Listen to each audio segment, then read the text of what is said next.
guess now we're officially rolling. Yeah. All right, guys, welcome to the Fast Life. I'm just playing.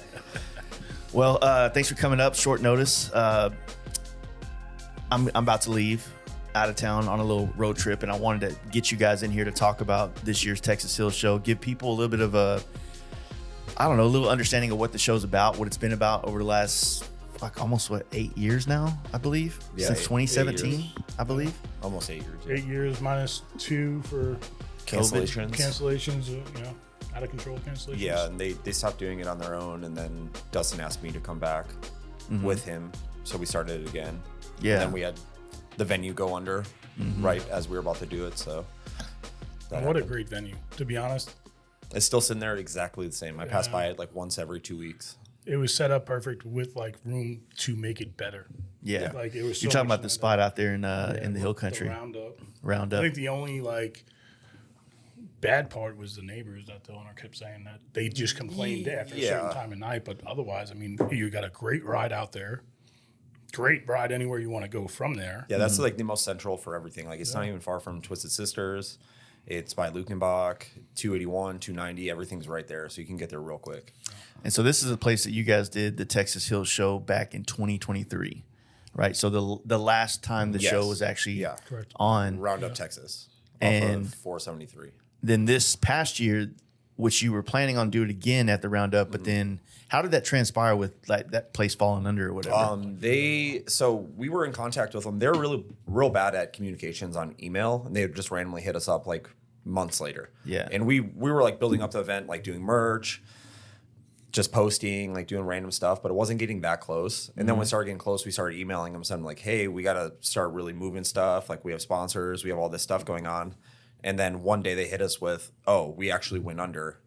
Our lease didn't get renewed. So the space is gone. If you want us to put you in contact with who owns the land, maybe you guys can do something. And when that happened, it was 2 months out. And yeah, how you going to get something like yeah, that? and like buying insurance for an event, buying the liquor, getting everything there. It's like that. There's a lot more work into that than 2 months.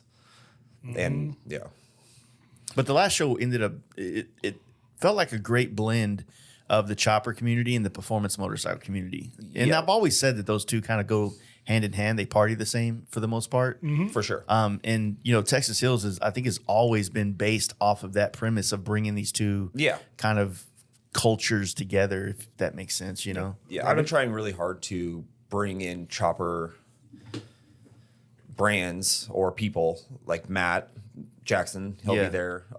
I've been talking to Vice Grip and getting Brian and Ryan Kraft to get their bikes there and just have a booth. Joey Cano should be there as just Joey Cano. I don't think he'll have a booth or anything, but Bad Choppers, I talked to him. I need to talk to him again, but just getting people together, just come down. Yeah. And then, like I said, having, the performance bikes there, it kind of gives, for me, I like it because I kind of am more a part of the performance scene, but I love choppers. So it's like I get a chance to go kind of nerd out on the bikes and meet some of the guys that are in that world and, kind of, learn a little bit of that bike and that style and all that other shit. You know what I'm saying? So it's the same stuff, different outfits, just different people. Yeah. And to be honest, the flames look a little different. Timeline of That's true. Timeline of riders. From start to finish, I think you cross those paths at some point. Maybe not everybody, but I think our it's the generation. FXR. Yeah, it's just Me in the middle. I think you're going to hit those points, whether you're 20 or 50. At some point, you're going to get there, even if it's backwards. Yeah, that's a really good point. The FXR is truly that. It's that it's where the two circles meet in the diagram or whatever you would call it, like on a chart, like whatever when they cross each other. The FXR is in the middle where it's accepted widely on both sides of the fence. You know what I'm saying? It's niche enough to search for parts like OEM parts and stuff that's super rare. So they get that part of it, and then it's rare enough where it's cool, and then it's shitty enough where they get to work on it all the time. And it's capable of being over the top high performance with what they're doing with M8s and all the crazy stuff. And all motorcycles are meant to ride. Yeah. You could ride a knucklehead anywhere. Like Vice Grip did a 4,000 mile trip last year. Yeah. With 4 dudes on knuckles, all on knuckles. Like working on bikes on the side of the highway, like that's badass. Yeah. So, and all those dudes have FXRs. They just don't post them. They don't want no one to know. Yeah. A couple of them had Dynas and they sold them to me. That's fucking awesome. Yeah. But So how would you say, like, I mean, we've been trying to like understand the Austin, Texas motorcycle scene, and because it's got so many things going on.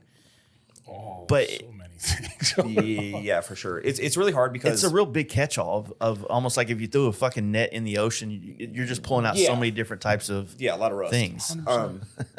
But there is a big scene, and there's a lot of people that care a lot about motorcycles, and they're willing to put time and money into it.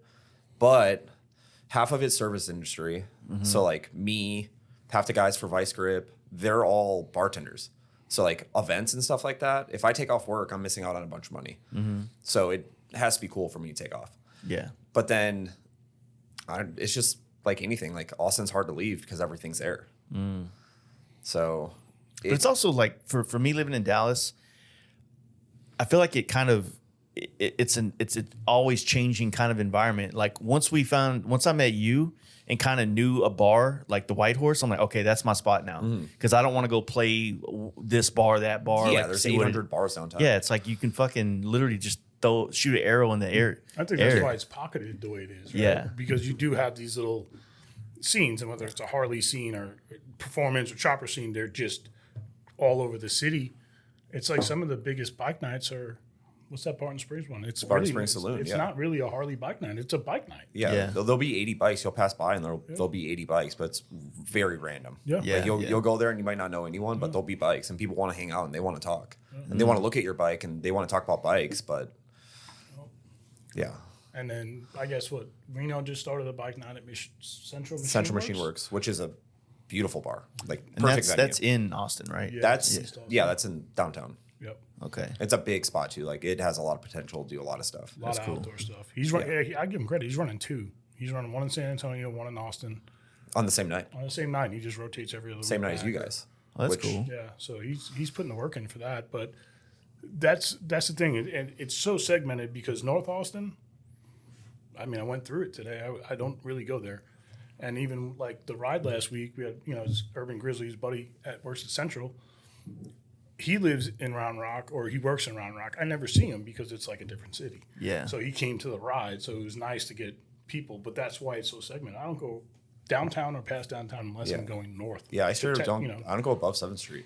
Yeah. Like I go to White Horse, which is on 6th, and then I loop back to South Austin. And like I live purposely in South Austin so that I'm closer to the hill country. Yeah. So I can just like go over the highway and I'm right there. Kyle, Buda, Wimberley. Gone. Yeah, that's what Mark from Texas Performance used to say when he was up in Cedar Park. He was like, for me to go to Cowboy Harley, it's almost as much time as if I just came up here to Dallas to see you. It's about the same for sure. Yeah. It would take him an hour to get probably through the city. And Austin's traffic is horrible, but if you know how to navigate the city and you know the ways around it, like you know Mopac, you know 130, you know 183, you can get through the city fast. Yeah. I mean, 130 speed limit's 85 miles an hour. It's just fun to ride on. Yeah. But if you're going through downtown and you don't know the city well, and if you're scared to split lanes, like you can't get through the city fast. It's a grid system. There's so much construction, and it's going to be like that for 8 years? Yeah, I went west. I went Mopac out all the way around the city, and then up to there. Yeah. And I'll do the same shit on the way home. It's kind of one of those places that it's like it's just not. It grew too fast for its infrastructure. I guess that makes sense. That's exactly what it is. I was a part of a conversation the other day, and I'll get you guys' take on this. I think you already know mine. That people are still trying to bring Rot Rally back to Austin, and I just don't think that that makes sense. If that makes sense, you know what I mean? It doesn't make sense on 100 levels. The city doesn't want it. Yeah. That being the number one reason. Yeah. Everybody wants something to go on in Austin. The city won't do it. They'd rather have tent city under the highways than people spending money in the city. But it's gonna have to be outside the city. And we explored it for a year and a half trying to figure out how to make it happen. The only way a rally will ever take place near Austin again is if Texas Hills becomes that rally. Yeah, I think so. Or It's Jesse gonna be James does something. Outside the city. I remember me and you talked about this a couple of years ago when you had first came back to Austin, and I kind of said that I was like, if you think about the people who have traditionally gone to Rot Rally, but you want to kind of package it in a new way for a new audience, like you're going to have half the people are not going to want to go that are newer because like I don't want to be a part of that, and then the ones that do want to be a part of that are going to go be, and it's not that. If you know what I mean, that might sound a little bit confusing, but it was a rally for a different generation. Yes, is the best way to put it. And it didn't evolve with the world, if that makes any sense. And then now it's kind of obsolete. And to be honest, 1 year of it being gone was enough. And I mean that there was no bringing it back after that. Yeah. The city had the opportunity to go, oh, I'm good. Right? No, thank you. Yeah, I don't think it's bringing in the revenue that's worth it for the city when the city has SWAT on 6th Street. So like whatever they're making, they're gonna have to like match with police and SWAT. Wasn't there just another brawl on 6th Street with some bikers? They posted that from like 3 or 4 years ago. There's always a couple. It did circulate like last week. Dirty 6th Street is for people that just came to the city and people that are trying to it's just a sketchy place. It's kind of like Broadway is for Nashville. Kind of, but there's not really live music. It's just bars that are owned by the same 4 people, and they're super gimmicky, and they bring people in, and they have people trying to get girls in for free shots, and tourists will go there. But then once you know the city, you're on E6, West 6, South Austin, or North Austin. Yeah. No one goes to Dirty 6. And when people ask me at the bar, they're like, where should I go in Dirty 6? I was like, go to Casino El Camino, get a burger, see how mad the bartender is, and then just leave. Yeah. So the night we came to see you, we walked from Whitehorse, and I was like, I was like, you know what, we'll just walk it. So we walked all the way back down to 6th. Hotel was on close to Congress. So I walked through 36 on a Saturday night for the first time in 10 wild. years. It was fucking disgusting. Then 2 weeks later, they put barricades in. I don't know if you've seen that. So the street used to be 100% open. Yeah, and they would just close it down. Now on they Saturday put like these bumpers out there for people to walk kind of on the street, like maybe with this table. And now they're letting traffic up and down 6th Street on the weekends. They actually think it will stop the fighting, which I could see the theory, right? Because you get everybody in the middle of the street drunk all night long. So they put traffic back down on 6th Street.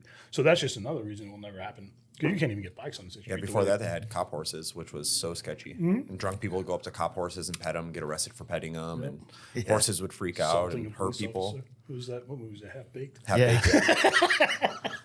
He was allergic. You hungry, big girl? Diabetic! Oh, shit. Buttered stuff. Yeah. Rod needed this stay to obviously to be here, but to keep the not even that had a good reputation. But Yeah, it was, but you also had it's regular. you had events like Heat Wave too, like the truck show that used to be down there. That also went away. Too many people. I mean, Austin is. Don't get me wrong; it's a great city, right? It really is. It has everything. But to your comment earlier, it grew too fast. We knew that when they started wrapping highways around the city. Yeah. Like, we can't go through the city anymore. We can't widen these things Or anymore. they put a highway over a highway. Yeah, and now it's a disaster now. But it was just a cool place to go. So everybody did. And then you had big, major, like, life reasons to leave California twice, Yeah. right? You had the market crash, and then you had COVID. So Yeah. within those 12 years, right, 08 to 20, you had 2 surges. I'm lucky I bought a house in Austin when it was somewhat affordable. Yeah. Not ever again, dude. I can't wait to say I'm not a Travis County resident. I want out of that county, dude. It is definitely hard to pay rent in Austin, knowing how much you're paying a year. And then if you wanted to move in like Waco, Pflugerville, Kyle, Buda, you could live for half the price. Yeah. But then you live in those places. And Yeah. they haven't caught up either. Like their HEBs aren't nice. Yeah. It's still on 35. Yeah. It's still the same thing. The same problems you still have are just different at different times of the day. It's still the same traffic. It's still the same problems. You're just in a place that has less than what Austin has. It just got With no homeless people. It got trendy, you know? It got trendy and popular. Yeah. And Didn't I hear like South by Southwest also was like weird now? Like there was almost like no live music or They're something. giving Like up a lot in live music, supposedly.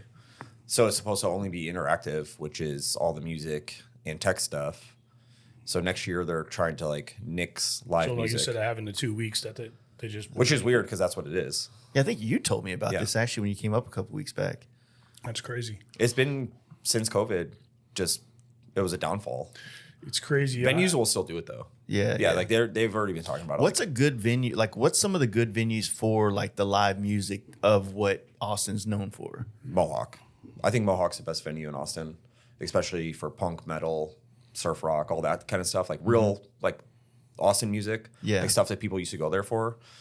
the rap scene is not existent to me. I don't know where people would even go to see a rap show. Do they call them rap shows? Yeah, or shows. I don't know. Hip hop. Hip hop. Anonymous. Yeah, I mean, I don't know. I don't. I've been to like one rap concert in my life, and Yeah, I saw Bone Thugs like And 10 it was years ago. like- It was awesome. actually I've been to two. Well, I saw a rap show because we used to do all the lowrider shows that would have like Ice Cube and all those things, and they never really rap.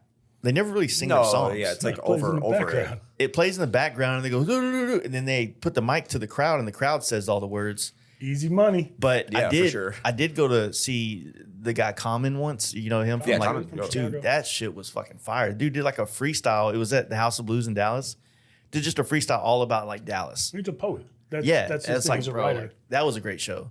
So there are good ones, but it's more hip hop. I used to guess, run hip hop shows out of my smoke shop. for real. I had these 3 promoters in town: Eric White, Trey, something. He was a boxer and some dude. But I had a stage in that shop and sound system and what date you want. And they'd send me a lineup, dude, and it opened my eyes to Austin hip hop because you're like, damn, it was good. Yeah, But since then, I had no idea. I don't go out. yeah, but it'd be dope to get like a Gary Clark Jr. with like an actual hip hop guy that's got a little bit of that bluesy kind That'd of. be kind of up to him because he's Antone's now. So like, Yeah. if he wants to set up shows, then he would have to do it at his venue. He lives in Kyle. Yeah. Like, he's like a normal dude. Oh, he's super nice. He just walks around Austin. He's he's super famous, but he just walks around Austin with his kids and his wife and stuff. Yeah, that's Have you cool. ever look into his story, like how he ended up at Antone's? He used to wait No. outside. They used to never let him in.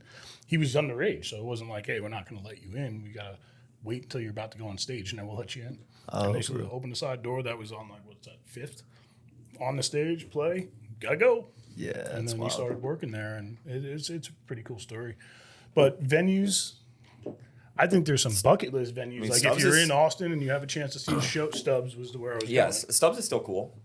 They do stuff, but everything's run by C3 and Live Nation. Oh. So it's monopolized. The ticket stuff is a little bit kind of a pain in the ass now. Yeah, and I think it chilled out over last year. I don't know too much about that, but There was some big ass like thing going on with like Live Nation and Kid Rock just Ticketmaster and all went that shit. to the White House and had Trump sign some shit saying that's not going to happen anymore. For real. No, not even joking. What does that mean? Like what's not going to happen? They're they're going to try, right, to stop the third party sales. To where you're like, oh, tickets $120, and then, it's $900 now.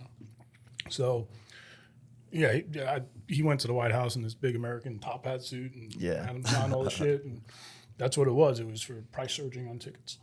Because his point was, hey, when I was 17 and had $40 to go to a show, I was able to go to the show. Yeah. Who's going to the shows now? I just took Robin February for Valentine's Day. Justin Timberlake. damn, she took you, don't lie. I've been trying to get her into that show for fucking 10 years. So it was like back in the South by days when we used to be able to get in. They had it at Copper Tank. Remember the old Copper Tank?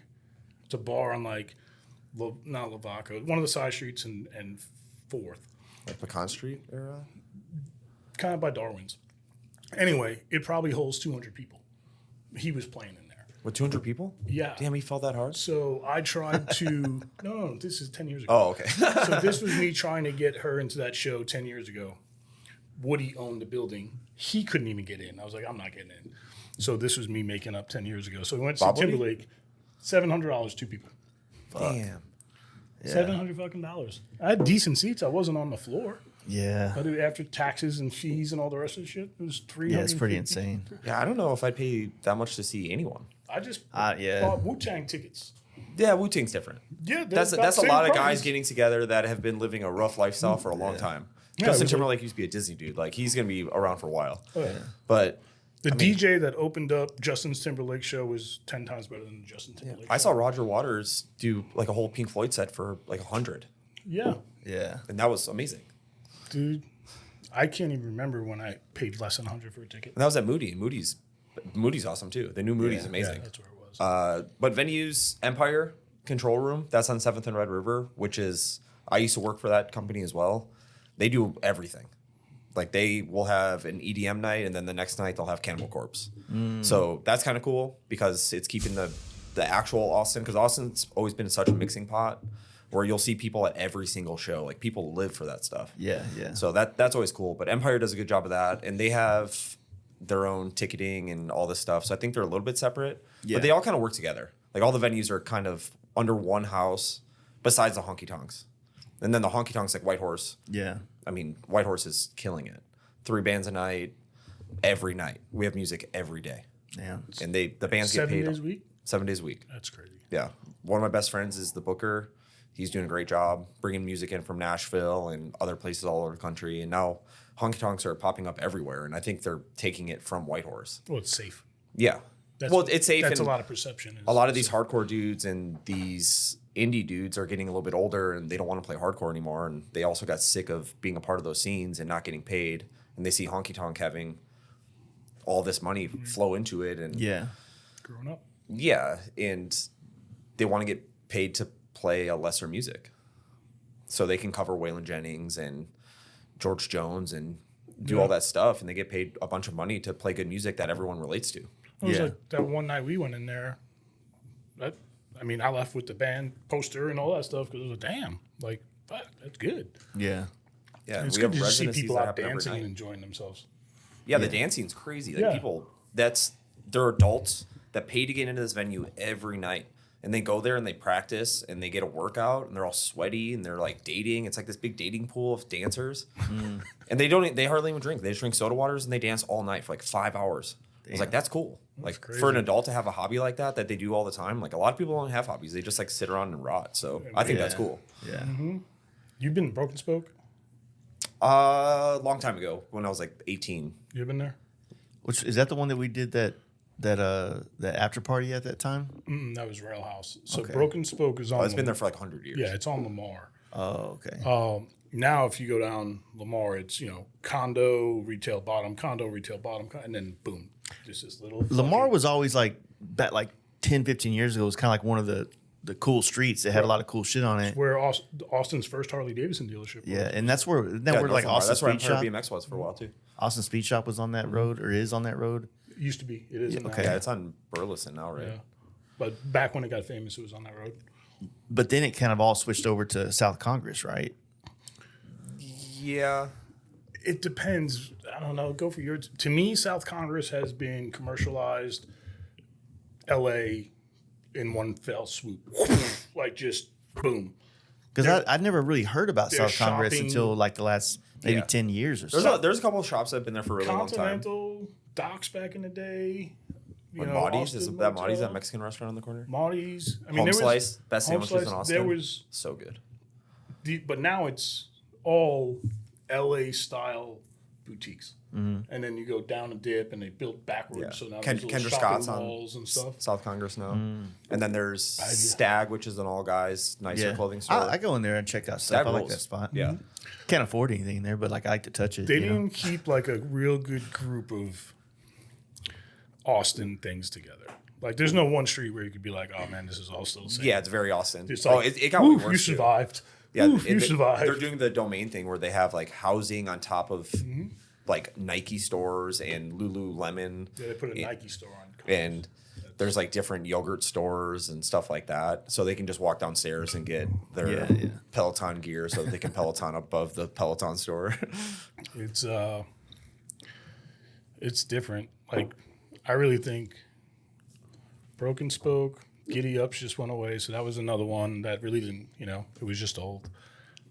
Well, it's all pretty much. The Giddy Ups is about to be something else now. That Yeah, they happened really rebuilt it. fast.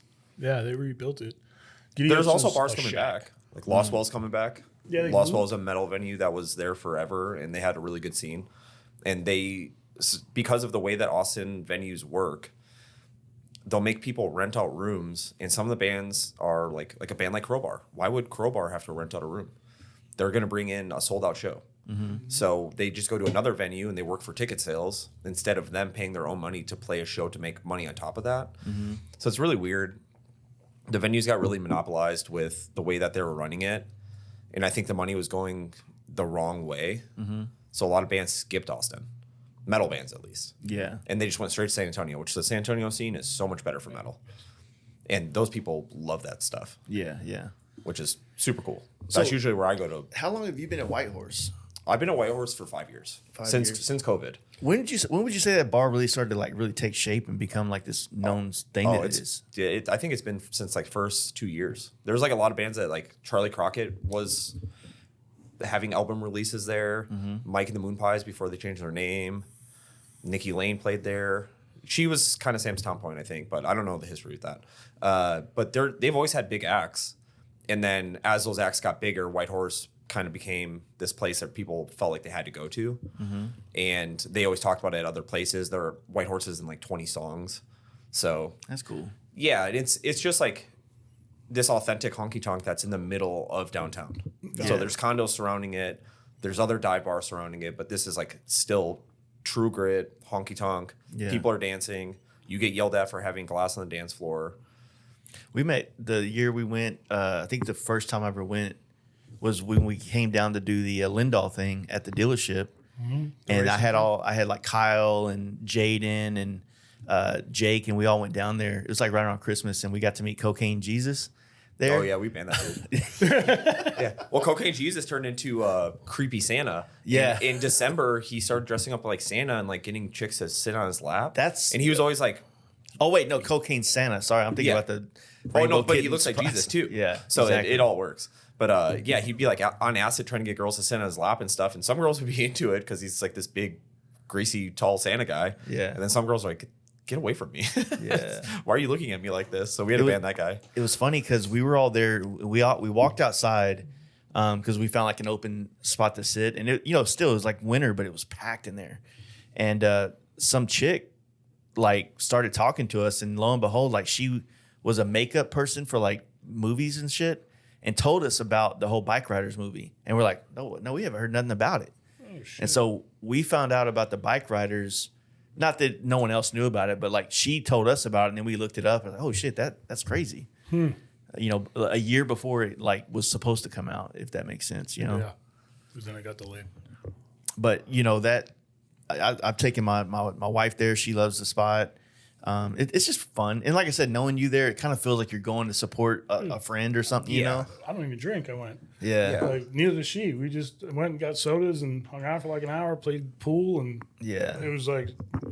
I think it's just cool, like being able to pull up on the bikes and like get a little bit of like, they're good. They can skip the line. It's fuck yeah. Yeah, I think that they were weird about me kind of making it a biker bar for a little bit because a lot of people show up on bikes and the parking lot's always full completely of like band people, and like we don't let anyone from the public park in the parking lot. Yeah. But now like all these people pull up on these crazy bikes. They're just like, we know Mikey. They're like, well, oh, we know you know Mikey. Just go see Mikey. And they're all annoyed by it, but everyone tips well and everyone usually acts accordingly. Yeah. How you should act at a bar. Well, I think so. With this year's Texas Hills, like, how do you guys like? How's it laid out? Like, what is the itinerary come Friday when people start kind of coming into Austin? Friday is the Lindell pre-party, which Mark has been kind of ahead of, and Saturday. Friday. Yeah. Well, Friday. I mean, Austin's fun. You'll have fun no matter what. White Horse. Yeah, White Horse barbecue. Like, there's 5 barbecue places like 3 miles from White Horse. Also, downtown has a bunch of good bars. Yeah. Look up Do 512 to see what shows are going up. I mean, there's restaurants everywhere. You could have fun doing anything, or you could just go ride. You can go hit the hill country and actually do what you should do around Austin. Well, I feel like with the party that you're about to kind of talk about again on Saturday at Lindahl spot out there, and where are they at, Wimberley? Yeah, they're like 5 miles from Devil's Backbone. But so they say like they have three different rides. They're like short, longer, longest, but they all kind of end at the same time. Well, Mark on the podcast, Long, medium, shortest. Yeah. So I think the short one that I started planning was leave from Lindell, do River Road, end up at Simpson, go hang out, talk to Simpson. They probably don't even know about this yet because Mark hasn't talked to him. Yeah. But show up at Simpson, get some people in their showroom and like be like, hey, Simpson's right down the road from Austin. Really cool. Support them because they're Texas. And then go back to Lindell. River Road's also awesome. And then the 2 other rides, they're Devil's Backbone's down the road. So even if you don't want to go on a ride, you can just go there and chill and drink and have fun. You probably do that and back in like 30 minutes. If that. No, not even like 15. Yeah. Lukenbach, that's one of the big rides. We're going to go through Sisterdale and then like loop around and take the long route there. And there's a shorter route, which is also just a really badass ride to take to Lukenbach, which we did last week. It's just, Lindell's really in the middle of everything good. Yeah, and they got a big property that's got. Yeah, it's huge. And he's cleared out a ton of it. Yeah. So, I remember when he first moved there, it was still full of the computer equipment or whatever was in there. yeah, he got Cuzzy. You met Cuzzy in Yeah. Slayton. He's cleared fucking a lot of the land, dude. I mean, you could really camp there. They have a crazy chicken coop and this big dog that's been like hunting on their property. Husky wolf hunter or something. Yeah, it's crazy. It's And you get a dire wolf down there. We just brought him back up here in Texas, in Dallas. They, was it the one they like recloned? How do they do that? Yeah, it's. I heard Jurassic some. Park, dude. I heard some like Mosquitoes. debunked. They Yeah. frosted the ice cube. I mean, how does that work? I mean, honestly, if you really think about it, the Jurassic Park movie seems pretty logical. Like, Dude, I'm It's gotta in make sense. 100% belief that whatever they show us in movies is really the reality. They kind of creep towards you. Yeah. They go, here, what do you think about this? Because this is really what's fucking going on. Oh, Black Mirror. And They're then just 10 years setting us later, up. you're like, didn't I see this in a movie? Yeah, motherfucker. Like, Yeah. iRobot and shit like that. Like, it's Yeah. all coming. But, like, that's fucking weird. Yeah, they're bringing back. Like, how do you just bring back a wolf, bro? Like, They bring back woolly haven't- mammoth. I've heard of it. I did not dive in. dude, yeah, I don't know. Yeah, but we still have animals going extinct that are alive. So like, what's the deal with that? At that point, you bring back a person, right? Yeah, yeah. That's kind of where I'm at with it. So, We need to bring back Kobe. We need Black Mamba back. oh shit. So Saturday, what do we got? Saturday, Three so starts at 11 at Lindell. I got beer sponsors, soda sponsors. We're gonna get a food truck. It's gonna be hang out there. Lindell will be open. It's gonna be blocked off because they have all of their stuff and people shouldn't be going through their stuff. Paul will be there over explaining everything. He said they're gonna break one of those doors open and put like a little retail setup, so they have Oh, perfect. Yeah. some stuff that I could actually kind of look at. If anybody wants to vent out there, if you want to have a tent out there, If you're coming for Sunday and want to set up, ain't no thing. also bring as many tents as you can because the sun's gonna be shining. But we had it scheduled from like 10 to 11 to fucking like 9 at night. Yeah. Nice. There'll be a bonfire. I was talking to Chico about doing a slow race around the bonfire because that'd be fun for film and photos. So Yeah. Paul, And Lindell's Paul all about did brakes. mention maybe trying to get Cuzzy to go out there and Make clear a a track, circle. yeah. So, That'd be dope. and then we do mini bike races or whatever at that point. Take your road glide out there. And, Yeah, I your sold my mini $80,000 bike, so road. I'm kind of might have some other bikes coming up soon. T-Sport Might be race? out there. yeah. So, but yeah, T-Sport race. Yeah, T-Sport it's called races. T-Sport. Get yours over there. Yeah, Yeah, Race for pinks. yeah. He grabbed my T-Sport, brought it to his house the other day, and my put a garage. video up, and now I'm like, oh, bro, I'm selling my Dyna. I'm gonna black out the T-Sport. Like I'm all in. Yeah. You're gonna keep the Dude, T-Sport. I now? can't fucking make up my mind, but You are the T-Sport finding king. So Yeah, I it's have crazy. to keep this one. Like Yeah. I've totally convinced myself. It's just stupid to let it go. Yeah, it's 5,000 miles on it. But It's I want to perfect. black it out, like head Yeah. to toe black out. Yeah. I can't find, and I'm not saying there isn't.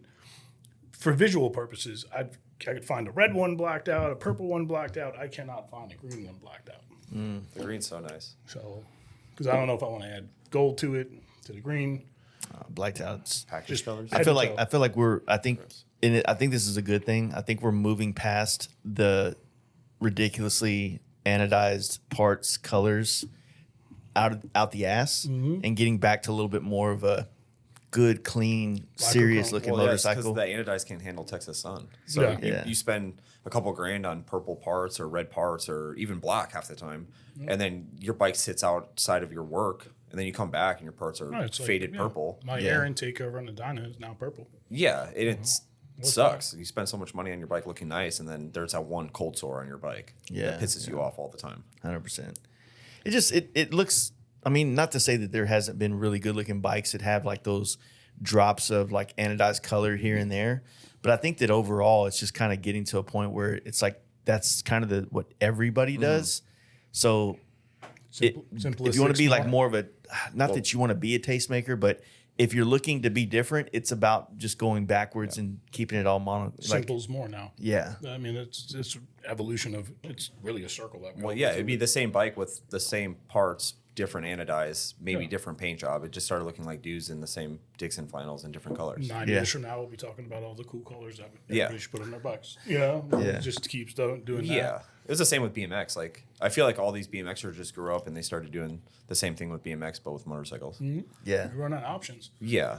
There's only so much you could do to a bicycle, and there's so much you could do to a motorcycle. It's funny how like certain parts of the country seem to breed like a group of bikers transition from BMX or skateboarding or the music scene or you know the bars. Like it's like different groups kind of find it, and then it becomes like a hobby within that world. Oh yeah, I mean Austin is like the only reason I'm in Austin is because I was a BMX kid. Yeah, then you got Jacob Kennard is always big. What's BMX. crazy because I didn't know Jacob through BMX at all, but he was filming and doing stuff in San Antonio, and then I was in Austin and I rode for a couple companies, and like I think at one point we rode for one of the same companies, and we didn't ever know each other. And then once motorcycles, I was like, whoa, this dude does cool stuff. Well, then Chris Gollop too. From he came down. I test rode his bike the other day. For real? The thing is fun. Is he still trying to sell that thing? Yeah, I would have to sell one to buy it, but it's definitely there. Yeah, and he spent a lot of money on it. Yeah, he wants to build another one. He wants to do the birth year thing, and nice. Yeah, he wants to do twin cam FXR. You see Dustin's that he's posted? Is that RP? Was it an RP? Oh yeah. Yeah, I remember he got that RP. Fucking clean. He's selling it now. Yeah. I mean, I got an RP. I need to work on. Yeah, but he has ghost flames on it already. RT, sorry. Yeah, Dustin's done everything to all yeah. of those FXRs, and now they're just sitting there looking so pretty. He's got to know. That's how I feel sometimes. Like last weekend, with my back, dude. That was the third time I've rode in 18 months. It was a fucking workout. Like it was just not knowing what the next day would bring. Yeah. But, to sit and look at all the bikes, that makes me happy. So that's why I come. But it was these motherfuckers don't. I'll be in the back. Oh yeah, and I meant like the very back. Yeah. Like, I know where y'all are going. Luke and Bach still in the same place. I'm not very chill. As soon as people started riding up on me, I was like, I guess you guys did ride here a pretty far distance to see these roads, so I guess I'll show them the way they're supposed to be ridden. I think one thing that y'all kind of started doing it again when you brought back Texas Hills the last time.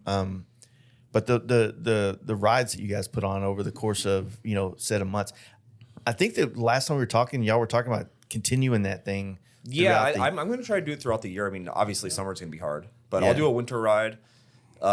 There's somebody that came to me about maybe starting to do like a bike show at tattoo conventions. So I might try to do one to a tattoo convention and like bring people to the show and maybe set up some booths and stuff. But other than June, July, August, I'll even probably have like a summer ride where I just be like, this is going to suck. It's not going to be fun, but it'll be fun because we're all together and we're all going to get really sunburnt. And next one is what? You could do like just a summer ride to like a river somewhere. Yeah, for sure. River road. Like just jump in the water, not necessarily having to go like float the river or anything, Yeah. But we'll keep planning them. That's what the event's about, is show like the event really, in my eyes, is to bring people to the hill country to show them the roads. Yeah. Because like I've been all over the country on my bike, and the hill country still, it puts up compared to every other state, to me at least. Yeah. Like obviously Colorado is different. Like you're looking at a mountain. There's nothing cooler than riding through Colorado to me. California is the same with canyons, and you're next to like Big Sur and all that stuff. Yeah. And you could go from snow to desert in a couple hours. That's cool. Yeah. But still, like 337 Twisted Sisters, like that's one of the best roads in the country to me. Or going from Marfa to Terralingua. That's one of the craziest roads in America that I've seen. And I don't think most people ever think of Texas when it comes to riding. Yeah. Like they'll hear Twisted Sisters, but like 1888, 165, that's all 10 miles from Austin. Or 1431, or Lime Creek, or Cow Creek. It's all right there. You could do it in just a couple hours, then you can go back to Austin and get drunk. Or do whatever you want to do. Yeah.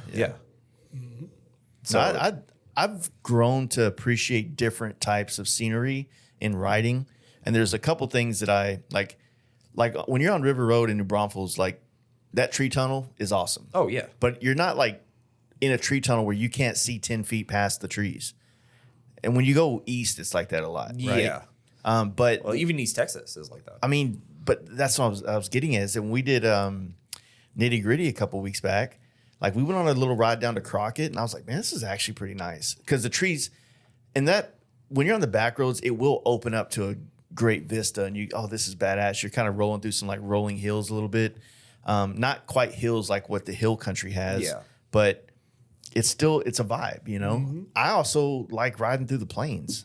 I mean, I like riding through everything. Like even riding here, like I got to go 90 to 100 for 2 hours. That's fun. Yeah, just like ripping, listening to music, riding down the highway, passing cars, being a dickhead. Like that's being on a motorcycle is fun. There's a road out there by Born Free that is kind of that same way with the trees. Yeah, and I felt like I was on it for 2 hours. Don't know what road it was, but that you didn't feel like you're in Texas out there. Yeah, the back way that we go from here, where we are in Waxahachie to Born Free, most of it's like back roads in a sense where we're not on a major highway or main highway at all. And yeah, you get a couple little spots where it's like just perfect little gems of a road. It's like 5 or 10 miles, which is roughly what River Road is. Mm-hmm. And that's actually where I rode from, was here. You guys left later than I did. The ride from there to Austin is actually pretty cool too. Not as scenery, you end up following train tracks back, but it's like you hit those old Texas towns that I like that shit. You almost don't even know, like you wonder if they're even functioning. Yeah, you see all the dead businesses with weird graffiti, warehouse doors, and a train stop. It's like, wow. Yeah, but that's what one it's thing. like how this town start and like where'd you guys get food? Where'd you guys get gas? Where'd you get milk and from the train? Yeah, where's the well or however you get water? Dude, even around here, like right now it's wildflower season, so like me and my wife went kind of not riding, but in our van around, just looking for some cool spots to kind of wasn't somebody's property, obviously. I think it was still somebody's property, wasn't fenced, right? And there's some badass little back roads just a little bit further south from here, right off the highway, and it's like tree tunnels and nice open vistas. It's just it's a perspective thing, like like a lot of people, I feel like will chase. I want to ride the $1 Million Highway, or I want to ride PCH, or the Sturgis runs, and those are all great too. But once you kind of learn to enjoy all the different types of scenery, it really does unlock a different experience in motorcycle riding. I think there's a lot of places that are near Texas that get overlooked a lot. Talamina, yeah, Talamina is beautiful. Yeah, Arkansas as a whole, Arkansas is so cool. Yeah, like those arcs there is so pretty, and there's no one. You'll like ride the whole day and not see anyone. You might pass a couple cars. I am still looking for something cool to ride into Louisiana. yeah. It's a good town. There's good towns to party in, but like the roads are just so bad there. Yeah, it's rough. Yeah, is it I-10, or is it just that city as a whole? Once you get in there, I mean, I've only rode parts of I-10. I mean, you go to New Orleans, it's pretty cool. Like riding the big bridges, or like the long bridges across the swamps. It's a pretty cool vibe, but I mean, you're not. I don't know. It's a vibe. I wouldn't mind doing it again. I haven't done it in almost 10 years, but they don't. I don't know. I haven't really found a lot of cool shit, but I have wanted to go do the start of the Natchez Trace. I did that, but I think it starts at the border of Natchez, which is on the border of Mississippi. Yeah, and when you get to Mississippi, there's. I forget what river that is. I don't think Mississippi. Is it the Mississippi? Yeah. Okay. Well, there's Crazy Bridge and like there's a cool town, bunch of nice restaurants. So you like stay there and then you wake up and you start that ride, and then by the end of the night you're in Nashville. Nice. Which is pretty cool. The speed limits are pretty low in there, and there's a lot of cops, but it's whatever. It's super scenic, and there's no passing traffic at all. So you're just on it, and there's no stop signs really, and you just keep going for hours. Then you have to take off so you can go to gas stations and stuff. That's kind of how Blue Ridge Parkway is too. Blue Ridge is a lot cooler. Yeah. So with the party at Lindahl, is it like a thing you stay there all night, just camp there, or is it like an after party of that, or like it's party? Or is it kind of like up to the people what they want to do? So far, it's up to the people. I think that they talked about camping, but I don't know how much has been talked about. That's kind of how it all started, is because I brought up Texas Hills when I was there picking up some pads, and they're just like, well, what if you brought it here? And we could like maybe set up camping. And I was like looking around, I was like, this is crazy. Like there's grass everywhere. There's like weird hills and flowers. And then they're like, well, we can clear it out. And then that's how Texas Hills came back, because me and Dustin didn't really talk about bringing it back. And then I went to Dustin. I was like, hey, Lindahl wants to do this and be a co-sponsor. Like, let's just do it and make it Texas only. Like, just pretty much just like come out, party. We didn't care about sponsors or vendors or anything. Like, just let's all ride roads and hang out. And then it turned into what it is now. it was supposed to be at Devil's Backbone, which is 5 miles away from Lindell. But they also canceled last minute. They got a new event coordinator that we were talking to. She quit. And then the new event coordinator hit us with a bunch of stuff. Like we needed to do a room rental. We needed to hire security. We need to set up the parking lot, which is doable, but I didn't want to pay a bunch of money to not make money. Yeah. For them to make liquor money and beer money. It's like, it should be a trade-off. Like I work at a bar. If someone brings you 250 people and you're making your money, then that person can make their money. You guys shouldn't even talk about it. Yeah. So that's kind of what I'm dealing with right now for this well. art show thing. I'm trying to find the right venue for that. It was during COVID. Yeah. It was COVID put I hate going back to all the politics shit, but it put a mind state out there that people could do this, because back in the day, I booked bands downtown for years. If I booked a show, I got 10% of the bar ring and the door.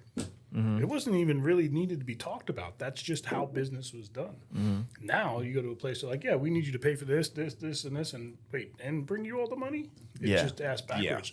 And pay for insurance day of, which is a crazy overcost. It's like as much as paying 2 bands. Yeah. It's like, why would I pay 2 bands and then pay insurance for something in case it happens when you guys have your own insurance on top of it? Yeah, and you have event insurance. Any smart bar owner has event insurance as an umbrella with it, so you're covered. But it's just ass backwards. But like this, Mikey said all this up on radio, and radio's been awesome. So what's that bar like? Like, because I haven't been there It's yet. not much of a bar. So it's a coffee shop. It's a coffee shop that has tap handles. They have a full bar. People hang out, but they have a huge event space and a huge stage, and it's a 1,400 cap. So it's like you walk in, coffee shop, there's 3 really good food trailers, and then you walk out to the back, and it's just like a football field. They have a stage, and you could set up probably like 400 bikes back there if you wanted. Damn. Yeah, and they've been awesome. They're just like, you guys come to us, bring people, pay for production, pay for sound, pay for the stage, and then we'll just work on stuff together. They've been really cool. Nice. They helped me get sponsors. They've been super open to everything motorcycles. Yeah. Like they posted our crazy wizard flyer on their Instagram and stuff like that. Like they've been really cool. Super easy to work with. And they have 3 of them now. There's one south, one central, which is next to Rosewood Barbershop. I know the one on Manchac. Yeah, but there's one downtown on like off of 11th by Franklin, and then there's the east one, which is right off the highway, right by Speed Shop, right by Theron's Shop Caps. It's all right there. So it's pretty cool. It's like out of Austin enough where this could be huge and you don't have to worry about traffic. You don't have to worry about parking. Like there's a whole road that is open for parking, and then they're parking alone. You could probably fit 100 cars. They'll block off bike parking if you don't want to pay to be in the event with your bike. And then you could put as many bikes as you want. So how are you guys planning on setting it up with like vendors and like just kind of like run through the whole day of show, like what it looks like? So load in's going to be pretty early. It's going to be like 8 to 10 to 12, whatever people want to come in at. The main sponsors, which is Lindell, Simpson, Wolf Law, they're going to be set up in the main part. Shiner and Texas Finest are also one of our sponsors. They'll have a tent. They'll be doing promo, giving beer away, stuff like that. And then the other vendors, we have so much room that there could just be a strip of vendors. Like I'll probably have Matt and Vice Grip together. And then we have so many sponsors, and we're going to be doing raffles all day. Yeah, I'll list this whole list off real quick in no particular order. Lindell, Simpson, Shinerbach, Wolfpack Law, Great Wave Tattoo, Jackson Choppers, TTI, Texas Finest, which is Shiner, right? Yeah. Great Wave Tattoo, I might repeat these. Left Lane, Mercenary, Texas Performance Motorcycle, Fox Suspension, OG Moto, SBC Performance, Speed Dealer, Motul, Direct Specialties, Legend Suspension, Chromeworks, Clockworks, Saddleman, Jackson's. Exhilarated. And Exhilarated. So those are broken out of, some of those are prize sponsors for the bike show. Some of them are vendors that are actually going to be on site. And some are both sponsors and vendors. Okay. So Yeah.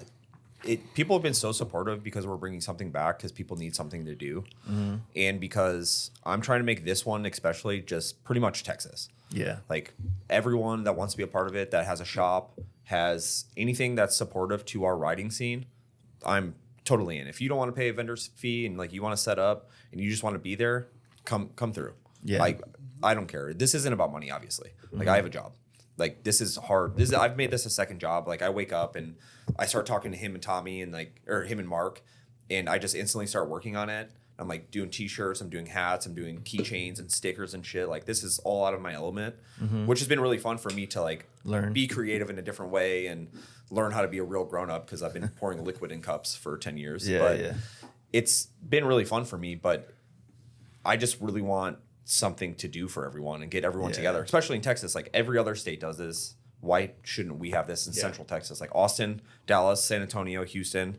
Austin's in the middle still. Yeah. It's, in my eyes, the coolest city. It's the most fun. It's definitely a party city. Yeah, like everyone will have fun. There's good looking people.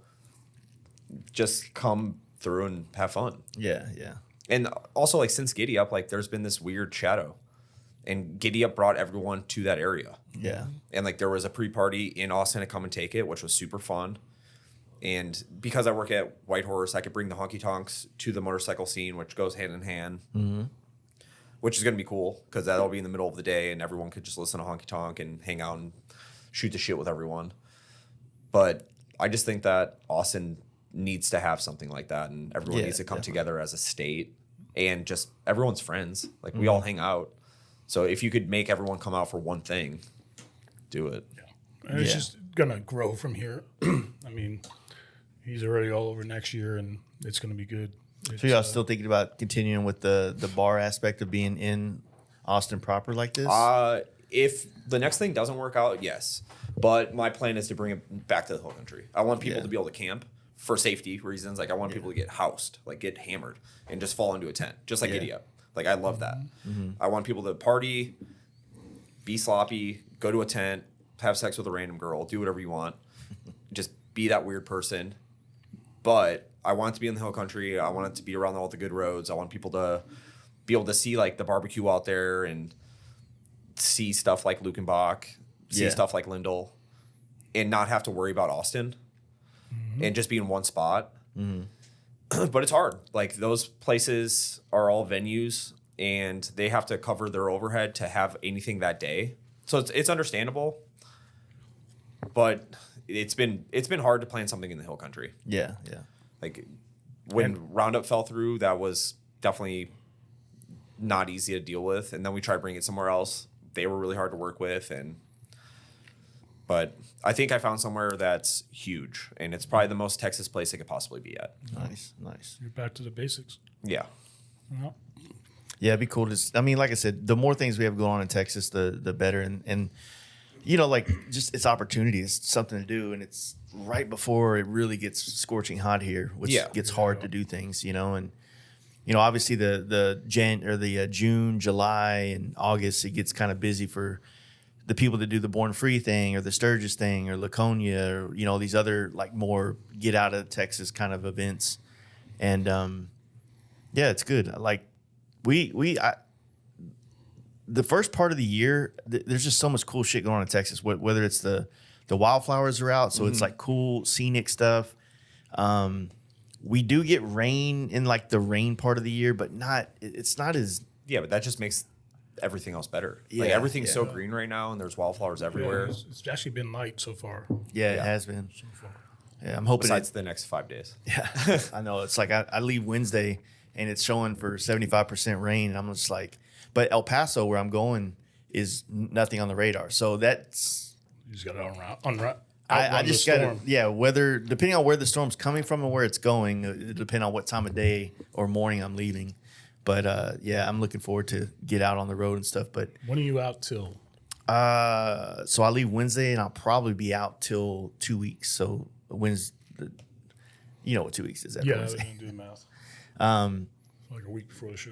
Yeah, it's like the first week. Well, yeah, I think it is like a week or so like before the show. Days, yeah. Oh, so, also big with the show is James, which owns I think half of Great Wave. He's sponsoring the show. and he did the wizard graphic. But him and our buddy Frank that works at Rock of Ages are tattooing inside, just like they tattooed last time. But they'll have a whole tattoo set up inside of the bar. But James's shop sponsored the event, so he'll have a whole setup. But yeah, I don't know. It's just been cool, like working with all my friends and like bringing everyone that. Austin's such like a connection place where like you meet so many cool people and you could just bring them into doing one thing. It's like, hey, you do this, like you print shirts, you're a tattoo artist. I know everyone in motorcycles. You're in a honky tonk band. Like, let's do something together. Yeah, finding a way to bring different like worlds together. You know, obviously tattoos and motorcycles goes well. The music, honky tonk stuff, bars, like all that goes well. But those people from those different scenes, when they get to come in and be a part of this, is what makes for someone that goes to all these type of events and sees kind of the same people all the time. Yeah, it's good to see like different crowds. It's like you hope someone comes to the show and leaves with their first tattoo. Yeah, or goes and buys a motorcycle a week after. Like it's going to captivate everybody. I mean, it's just culture, right? It is crazy seeing people Texas Hills tattoos. Yeah. I haven't seen this yet. Oh well, no. The last year that we had it, they were getting them. Oh yeah, there was like James said that he had a whole tattoo sheet, and people. I think only one person, which was Rennie, got a different tattoo than the one winged Texas Hills tattoo, and like 50 people got the same tattoo. Wow! Yeah. So 50 people that either love or hate each other have matching tattoos. They've been doing some stuff kind of cool, and I don't mean to make this different than whatever they're, James and them are trying to do for the event, but like when I did Mama Tried, they had set up where Harley essentially paid the tattoo artist, like you just book people, and then they did like a lottery thing where they would pull the numbers. And if you got the number, you could pick something off the sheet because they only had like 2 artists. Yeah, me and James talked about trying to find a sponsor like that, but the show's not at that level. I mean, Milwaukee's They started that out at Pappy Hole. They have the hog check-in thing out there. Yeah. So was it 20? We were all out there in 20? Yes, because it was COVID year, right? Yeah. That was the year or the following year they started it. So for a hog member, all you got to do is roll up, check in, do those little hog tricks or whatever it is, and then you get a tattoo up there. That's cool. And then we did talk about too. We talked about doing a shittiest bike award. So the shittiest ridden in bike got a free tattoo. James and Frank did they got to vote on whatever bike they thought was either the funniest or shittiest. Yeah, yeah. So that'd be cool. Yeah, I need to go get to Mama Tried. Like, I'm from 20 miles away from Milwaukee, and I've still never been. It's a big event, man. That's what Mark had on there. Yeah, so we're gonna have prizes again for best bikes if you pay to get into the venue, which is just gonna be $20 on top of the $20 get in if you want to park in the venue on your bike. So it's gonna be just the normal ones like best chopper, furthest ridden, best FXR, best Dyna, best M8 Softail. Best bagger, and then there'll be a show award, which we'll all pick together. So I know this. We talked about this the other day. So if you didn't catch what Mikey just said, when the tickets are posted, you're going to buy a ticket for the show. If you want your bike in the show, I will be in a tent in the back of the parking lot where you have to bring the bikes in through the back for the bike show. Yeah. So I'll sign you up. Take your $20 for your bike show, number your bike, fill out your sheet, and then we'll go park your bike. Because last time there was a little confusion there. I got a ticket. Well, I'm putting my bike in the show. Blah blah blah. So this way, everybody knows that's how it's being done. So, and it'll be a lot easier to park there because it really is just like a strip, nice flat surface. So don't be intimidated by riding into a venue. I guess we either do a video or just put a site map up to kind of get yeah. So we'll either do a video on here or there. Yeah. How to get in. So the event right now is me, Tommy, Mark, and Dustin. And Mark and Tommy have been taking care of all the sponsors, and they've been doing their Harley stuff because they're both in the industry. And then I've been working with the venue and beer sponsors and stuff like that.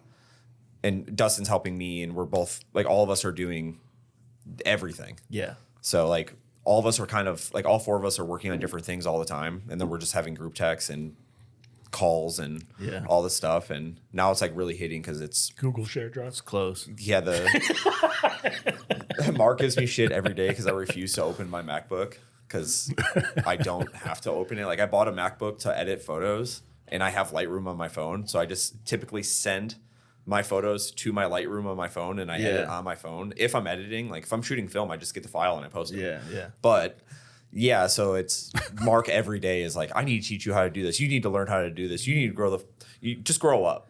Yeah. I was like, no, dude, I'm a bartender. I like Mark because like he's got kind of like the same like I don't know what the word is. He's kind of built the same way I am. Where most of the time, like if Mark I'm should good, live here. Yeah, he for sure He should. fits in so good. He wants to act like the East Coast is better, but we all fucking know. Better for what? Nothing. No. They get snowed in half the year. Yeah. But Yeah. I'm from the Midwest. Like there is no better than Texas. every conversation, there's a bit of shit talk in it, which I love. Absolutely. Oh, yeah. Yeah, that's You the know? New York in him. Yeah. 100%. I purposely didn't drink too much energy drink or caffeine just because I knew I was going to be on here and I was going to be recorded because I am such a shit talker. I am ruthless. I can't turn it off. It's been messing with my mind lately. Like it's like affecting my life because I can't stop a lot. talking shit. We were on Like, a conference call the other day, and we're going through this fucking checklist, and everything Mark reads off. He's like, wow. He's like, that sucks. That sucks. Like 7 sucks in a row, and then he's like, hey, I got to go to work. Click. yeah, but it's like it affects like my day-to-day life because I mean I'm a jock from the Midwest and like I've just been like I've never had a real job in my life. Like I've never had a real boss. Like I have a bar owner and I have a manager that's one of my best friends that we used to party together, and like I don't have like anyone to answer to. So Yeah. like I talk so much shit. And, like I'll like at a grocery store if I see someone do something dumb, like I'll like point it out. And I'm like, why'd you do that? Like, or like, people at the gas station, like, why did you leave your car at the pump? And I'll call people out, and I'm just like, I'm about to fight this guy. Like, I just can't turn it off. Like, it comes from playing sports and basketball, like basketball especially. Yeah. Like, grow up looking up to Kevin Garnett and Gary Payton, and like, I thought talking shit was the best thing you could do. Trust me, it's affecting my life too because I grew up playing basketball as well. So as you and Tommy knows this as well because he played basketball. It's like you have to be able to talk shit, but when you're talking shit, you're always talking as if I'm the best. It's kind of like being a rapper. Yep. Like you're just boasting about yourself in a sense of like, motherfucker, you can't guard me. You can't guard me. You know, Yeah. you think this Sit is? down. Why are you standing right now? You make a shot. Oh, it's even more. Yeah. You know, when you miss it, like you just talk shit about them. I'll do the fucking wind blew or some shit. Yeah, you know? exactly. Man. It's like, he's on fire. But Yeah. so that's like my Even our video games when we were kids taught us to talk shit. Yeah. So it's like I'm wired to like do this as fun and joke, but but a lot of people don't know. Oh no. Yeah. You know, they don't know. They think it's serious, or they think that I think I'm serious about myself, and it's kind of one of those deals where I've had to like stop doing it or try to like cut it out, especially on podcasts, because it makes people think I come off arrogant a lot more than I have an arrogance to me, but it's a lot more, you know, and you're It's like, a fun one, right? But you have to know you to know that. So the guy, perception-wise, if they don't know you, they don't know you. Yeah, and I'm from like the border of Wisconsin and Illinois, and I lived in both. So like half of the got that year, Rittenhouse in you, huh? the sheriff. Actually, where he's from. No, the sheriff on that case was my baseball coach. Nice. Yeah, nice. Dave Beth. Yeah. Not a good coach. But so Northern Illinois, Southern Wisconsin. So many jokes. Half of the year I was a fib, and then the other half I was a cheesehead. Yeah, and then like I'm a Bears fan that went to school in Wisconsin. Yeah. So like, which is so trash. Like I wish my parents would have let me be a Packers fan, but my whole life was just revolved around where you're from, talking shit on other states, like talking shit on Indiana, talking shit on Ohio, talking shit on Michigan. Like Wisconsin's the best, Illinois is the best. Yeah. And like we had the 90s Bulls. Yeah. So like Illinois was just on top for such a long time. So now if like I'm at the bar and like a group of people come up and they have an accent and I hear it, I'm like, where are you from? And they're like, I'm from Indiana. I'm like, oh, that sucks. Fucking Indiana. and I'm like, hey, what can you pay me for? Like, and then I'm like, I turn it back. I'm like, oh no, I'm from Illinois. It's the same stuff. I'm sorry. Like, and I'm just like, wait, what am I doing? This is a normal person that just paid to get in the bar. I need to really chill out. Yeah. And it's like, it goes into my real life too. Like I have a 7-year-old daughter that's super sensitive and she's like, Dad, you're kind of mean. I'm like, I don't mean to be like, I'm just really competitive. Yeah. Like, but you do need to get better at soccer. Like, or same with girlfriends, same thing. Like, I'm just too forward, right? So everything comes out of my mouth. Everybody's like, "Oh my god!" I'm like, what? It just got to the point, you know? Yeah, I feel like sometimes, and I do this drunkenly, and I'm once again, I'm working on a lot of things myself right now. I really am. Yeah. But I would sometimes, especially if I'm drinking and I get into a serious conversation, sometimes I will use the most harshest way to say a thing to grab your attention. Yeah. So that you like not beat around the bush, just say the thing. in not the meanest way, but just like the most direct and literal way. Well, nowadays It's like, people can't handle honesty either. Yeah. That's what it is. They would rather beat around the bush and not think about that thing that's in the back of their mind. Yeah. And when you say it bluntly to them, it just hurts their feelings. Even if you're not doing it to hurt their feelings, Yeah, yeah. you're just bringing up something they don't want to think about, especially when they're partying. And like drinking's already giving them anxiety and it's making their self-esteem flare. So if you say something like that, it just instantly triggers it. And that's my problem. I was a lot more fun when I drank.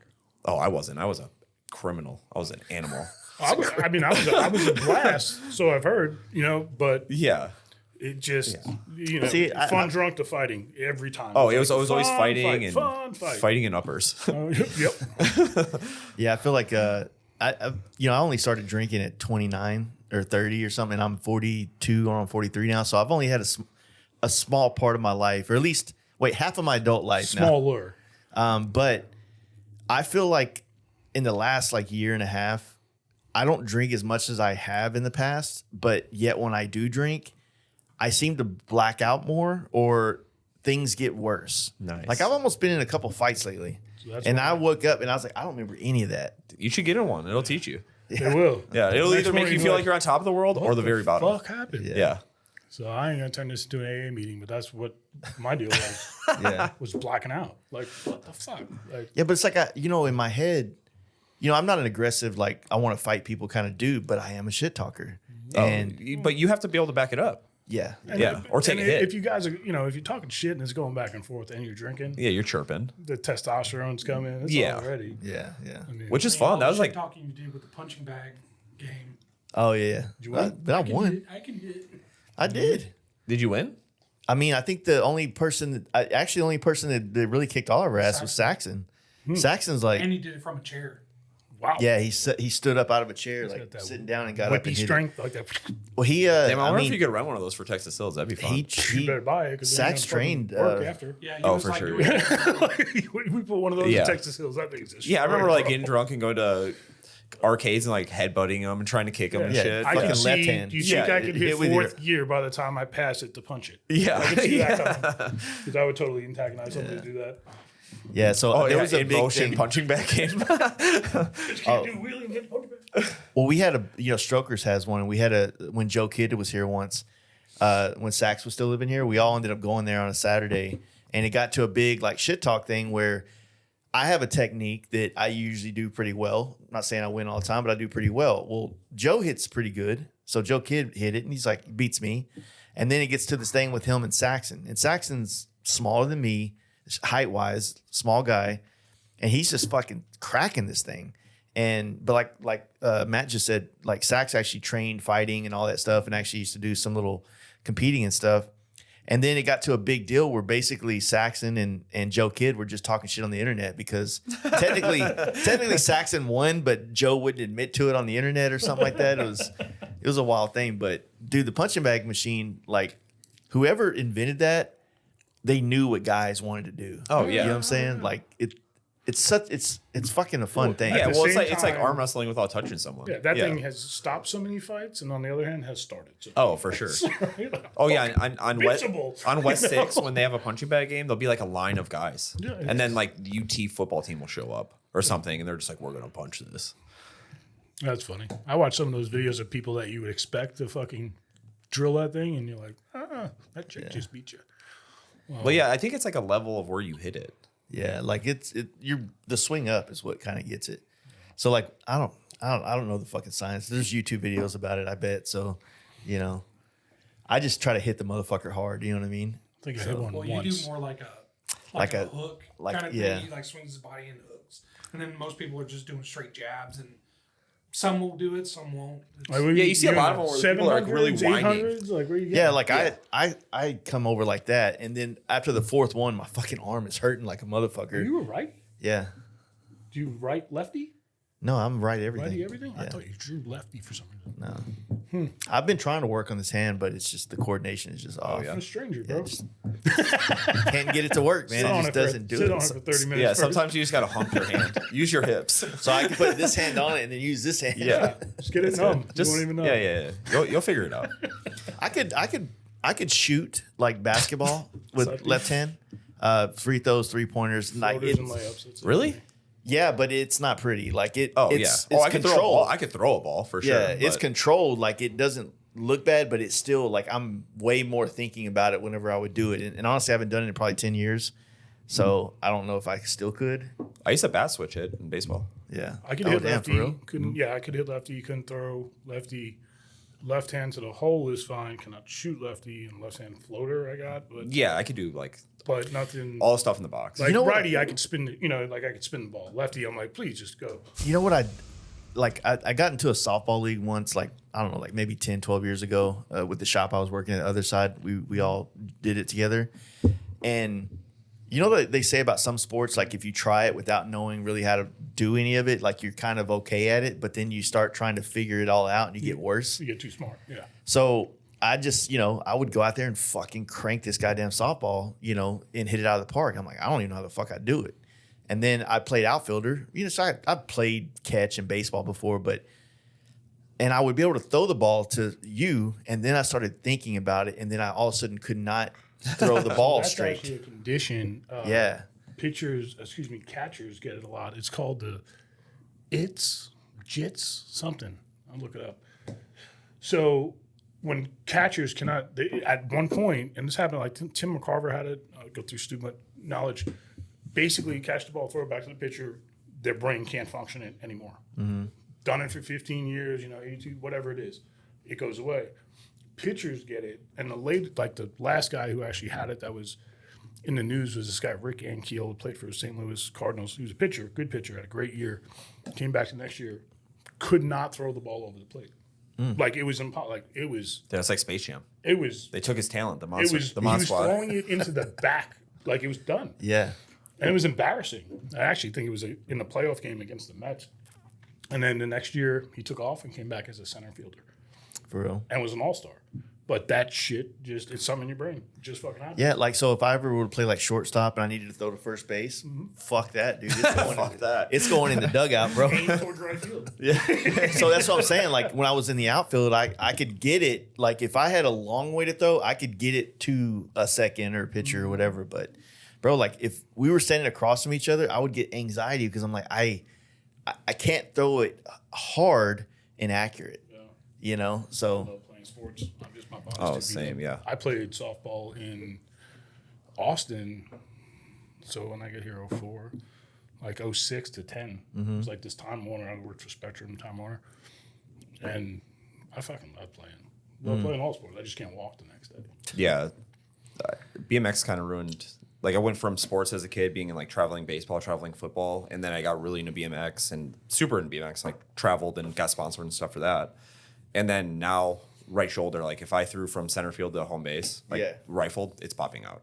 damn. There's no way. Yeah. Yeah, they put a pin in this one Damn. because of that. Because it got to a point where I could just turn my wrist and this back here would just go Damn. from throwing. And to be honest, I played years like that because you just threw it and it clicked. Yeah. Hurt a little bit, but then, and it was like, I know what I'm going through. And then Yeah. like, Oh, mine was bad. it When was I a did torn mine. labrum. Yeah. So they put a pin in there and then they tightened it too much. I did mine in Milwaukee and did a 360 down like a 17 or 18 stair, landed crooked, and it was next to the river. And my bike shot out, and I held it, and it just popped my shoulder out. Fuck. No. Yeah, I skated for a handful of years. Never anything other than just doing it for fun. But I was always scared. Like when I would see some of the BMX dudes, like especially on like vert or anything, I was like, dude, you got like a thing with you. You know what I mean? If you, if things get weird, like you get a fucking like a handlebar to the face or some shit, Dude, or I've seen it all. pegs. Dude, I landed on bars one time, and it stabbed me like right above my junk, and I got a hematoma, and it was bleeding internally, and like there was a baseball like above my dick, and it stopped. But then I went to the hospital, and it was there for like 2 weeks, and then when it broke, I was bruised from my knees like all the way to my nipples. Everything was bruised, like elephant man, like just freaking out. Damn. Yeah, it was gnarly. BMX and skating is so crazy. Like when you think about it compared to motorcycles, it's like when you have your 1,000-mile day, it's just like BMX and skating set you up so well for that. Like just being in pain and being in totally cool with it. Just be like, oh, I need to do this. And it's like, you don't need to do that. You could break it up in 3 days. Yeah. But because you're a BMX and skateboarder, you're like, oh, no, this isn't that big of a deal. Like being hurt is fine. Yeah, it's an athlete's mentality. Yeah, it's just like a part of your life after that. So I feel like, It's actually my granted, it biggest depends problem. on the type of bike, right? But I feel like you know, whether you do 300 miles or fucking 600 miles, like your ass is going to hurt at the end of the day, no matter what. You know what I mean? So I don't feel like there's for me at least, I know this is like body dependent, I guess you'd say, but I'm still good the next day no matter what. Oh, if yeah, I do I wake up, 1,000 I'm fine. miles or 200 or 300, like, The last time I did 1,000, I did Durango back home. And when I got home, I felt like I was still moving when I got off my bike. Yeah. So I got on my other bike and I just rode around downtown to like wean off of it. I was also really high in Adderall, but like I had to like figure it out and like get like the motion down and like get well rested on my bike. Last time I did that, Like, you know, the old drunk trick where it was like spinning. yeah. So literally, Like, I had what to- do they call it? Vertigo or some shit like that? Put your Yeah. foot on the floor and hand on the wall, and your bed should stop spinning. Yeah. So last time I had that, I literally walked in the house like this. I was like, I checked the shit to stop. I was like, fuck. Yeah. It didn't work. Yeah, the longest day I've had on the gold FXR chop is 800, and that that's a was lot from to- Durango to here, and it wasn't as bad, but my ass, I mean, that seat's only like this thick. You know what I'm saying? Cool before comfort. You know what I mean? But yeah, you know, going out west, like I'm already kind of preparing myself for that again. I had bought the other FXR down there because I found a good ass deal on it because I thought it'd be something I could just clean up real quick and slap it together, throw some parts on it, and have like a bike to rip across the country. And then of course cleanest FXR I've ever bought in my life. It was dirty when I bought it, but everything I opened up, fucking beautiful. The powder coat on it looks brand new. Has a fucking 16 thousandths run out on the motor, and I'm like, God damn it. It ran, but like I don't want to like go on a trip on a motor with that kind of run out. And then I was going to sell this bike later on in the year anyway, and I don't want to sell it knowing that, you know, it could be someone else's problem later on. I had the craziest thing happen. Well, not craziest thing. It was all my fault. But I usually before I leave for big trips, I'll work because I don't want to take off the money, and then I'll pull an all-nighter and I'll just leave from Whitehorse. Yeah. Like 3 o'clock in the morning. I'll ride in the dark, try to get like halfway out of Texas before it's even light out because it's in the middle of summer, and then I'll get to like Taos or Angel Fire. And then I'll pass out, and the next day I'm like different sleep schedule. I'll wake up at like 6 and I'll hit it again. But this last time I was in Santa Rosa, New Mexico. I just got a cam chest in my Dyna Rider S. I see a straightaway. I hit it. I'm going like 120, 130, blows up. Definitely my fault. Like I was going on a slight uphill. It was 100 degrees out. I did like 750 miles that day. But when you blow up a bike on a trip, it is such a different thing to deal with. Like my insurance wouldn't pick me up. Like there was no tow trucks. I was in the middle of nowhere. And then some guy that had a John Deere tractor stops on the side of the road that was from Round Rock. That was in Round Rock Riders Group. And he's like, saw Texas plates, and he saw all three of me and my buddies. It was James and Jack. And he picked me up on the side of the road, put my bike next to these solar-powered John Deere $2 million tractors, and rode me into the next town. My bike's covered in oil. And he just like dropped me off. He said, don't tell anyone my name. He just dropped me off at a hotel, and then my friend picked me up the next day. Damn. But yeah, but I've had good luck on trips where like I flew to DC, bought a T-Sport that had 58,000 miles on it from Bobby Wars, like pro skater, got on it, and then I rode all the way to Nashville. So like, I don't know. It's just like the bike. Like, Yeah, for sure it is. Yeah, but that's like a dark horse. That's what you gotta do is on the crank in that thing. Yeah, I wasn't planning on spending that kind of money. So unless I I just find, did. It sucked. yeah, if I find like an Evo, like a decent Evo that's like they know it's a decent one and it's like a decent price, like I'll buy that. But I'm not trying to spend over $2,000 on whatever it is, though, to be honest with you. Especially on something you aren't. Because I still have the build for Born Free. I have that chopper down there that whole motor has to get built. Like You don't that. put a twin cam in it? Fuck no. Oh, in the FXR? I considered it. Probably easier to find that. Yeah, it is. I mean, yeah, you could find a whole like 103 drivetrain for like $2,000, 2,500. But the Evo just sounds good. It's a different vibe. You know, I have a twin cam. I've had everything besides an FXR. Okay. That's definitely the next one. I'm gonna sell my Donnelly Rider S now that I put $7,000 into a motor. Yeah. And I love that bike. It's so fun. Yeah. And I'm cool with keeping it, but like I'm probably gonna post it for trade or try to get some turnaround on it and then find an FXR somewhere. Yeah. So I have 3. So I have a RT on the side of the shop it's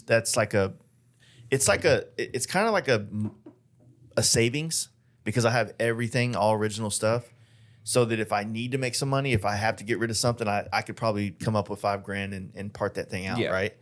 And then the other one I picked up, which is a 91, has all good drivetrain stuff. It's just the motor, which I just don't want to build an Evo motor. I'd rather just buy one that's already done. So I feel this like one, building it would be the same price. Oh, what's in the marquee?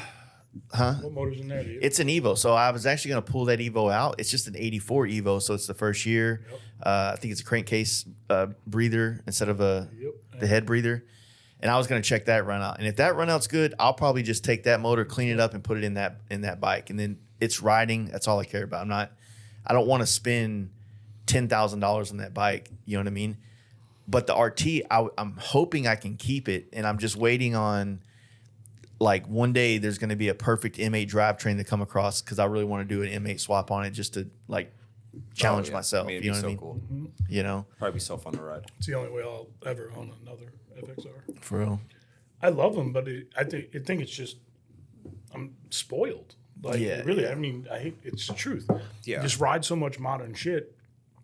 You know, the one I did in Milwaukee, I rode it and sold it 2 weeks later. And one I did 2 in Austin. Harper ended up buying one of them. Yeah. But it was just, man, it's even when I get on a T-Sport, pocket's an 88. Yeah. Yeah. So like, I don't know. My T-Sport, I actually don't know what's inside my T-Sport. You I got know that something in there. the dude that originally owned it was an HA guy, and then he sold it to the guy that Dustin bought it from, which was a guy in Dallas randomly had a Concord Grape T-Sport. And Dustin found it because he asked him about that RP, but the dude sold the RP to someone else. But the guy told Dustin, he's like, hey, but you might be interested in this. And instantly Dustin's like, I'm going to buy it because I know someone that's going to buy it no matter what. And that was me. So the day that I bought my T-Sport, it was the day I left for the trip I blew up the other bike on. And I was selling that bike to pay for the T-Sport. So I got punched that day. Yeah. And I went through a breakup that week. And I did It happens in threes, man. it's called a cleansing. Yeah. I was Well, I was on one that week. to your point about, like, you know, being on the modern bikes, like, that's how I've always, dude, since you've known me, when have I not had a road glide? up You know what I until mean? And so last year. since 23, since last year, I haven't had a modern bike. I haven't had a bike with a gas gauge, a speedometer, a fucking phone jack, you know, like, I have none of that stuff, and I don't actually miss it. You know what I mean? I do miss the comforts of, like, a thicker seat, maybe, you know, some kind of storage, because I don't take my camera with me as much as I did before when I had, like, an ST or some kind of bag system. But the experience on the bike it's different. I'm not saying it's better. It's Genuine. It's good. It's like I enjoy it. Well, traveling with a carb bike is love it. just feels good. You feel the bike. Yeah. And you feel the air. Well, that's and- one of the things I was saying about the new Harley, like the new fly-by-wire that they have, because I was on my bike all summer, and then I'm ending this trip, or the last part of the trip is going to Sturgis, and I hopped on my buddy Scott's 23 CVO to run to the gas station and get some beer. And after being on fucking throttle cables and a carburetor for fucking 10,000 miles, I was crazy. like, there's no resistance in It's this thing. Alexis at that point. Yeah. Yeah, I was like, and there's so much information. I'm like, oh my God, is the tire pressure okay? Like, all this stuff that, like, does not matter. Does I catch not myself. matter. I catch myself putting myself in danger because, like, I'll be on my M8 that's like cammed out, done, has Brembos, everything. Like, my bike it's nice, it's super fast. But I'll be on that, but I can stop instantly. Yeah. And then I'll be like, oh, I'm gonna go ride my T-Sport around. Just has like whatever Dyna brakes. It's just like Dyna Brembos. It doesn't have ABS. It's carbureted. You take your stopping time from here to. Yeah. So like I'll be like trying to stop. cruising, and then someone will like be taking an exit, and I have to brake real fast. I'm like, oh yeah, this bike's 24 years old. I'm Yeah. skidding. There's Yeah. like I'm skidding down a line. So yeah, I have to like now that I'm 3-bike Mike, I have to be careful. Forgot about 3-bike Mike. Mikey Miles. Dude, that shit caught on fast. I can't get past 2 bikes, man. Like, I think I was telling Mark Dude, your this. quote from that episode was so funny. The one about the kids. Oh yeah. Yeah.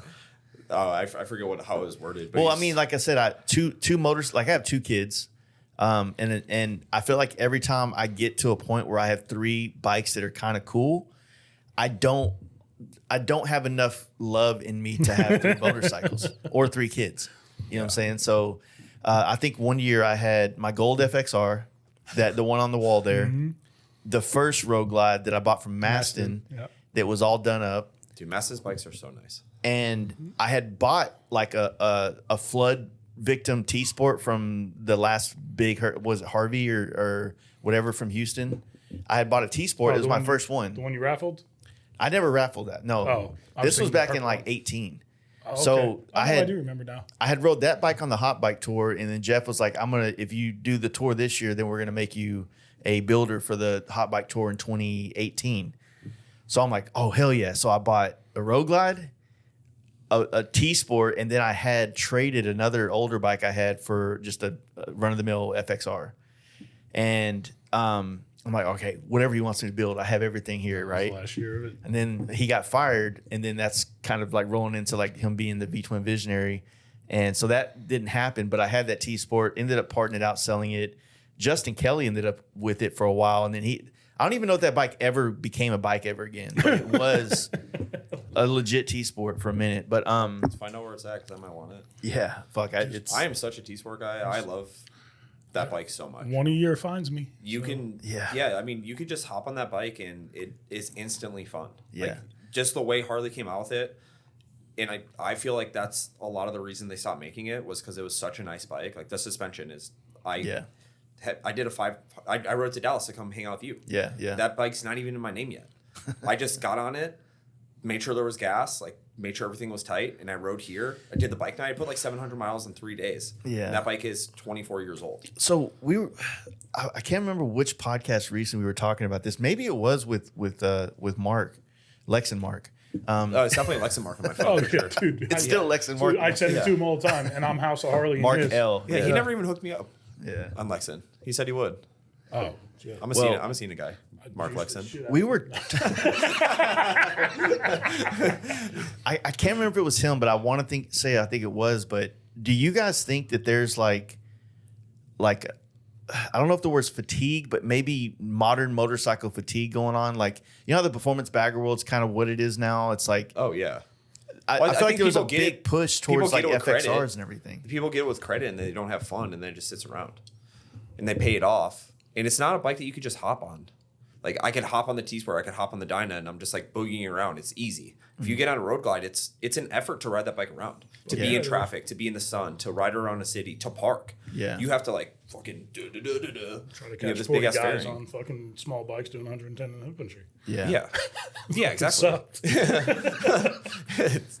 Easier. So I feel like, maybe, because I painting a lot of these bikes, I'll see guys that'll spend money on swing arms that could have bought them, a DX or, an FXR Yeah. or like a smaller bike that they can also put some time and money in and have a different ride. And I feel like a lot of people don't even consider that. I think it's, when you get outside of our industry, I think it's path of least resistance and on how to. I mean, these guys. Think about it. If you have a guy on his first or second bike and he's spending all that money on the performance parts, he's just doing what he sees. Yeah. Yeah. Right? Or he sees what his buddy at the bar is doing. Like, did you do 3 years on a stock bike to figure out what you need to add to it to be the most comfortable for you? Yeah. Yeah. No.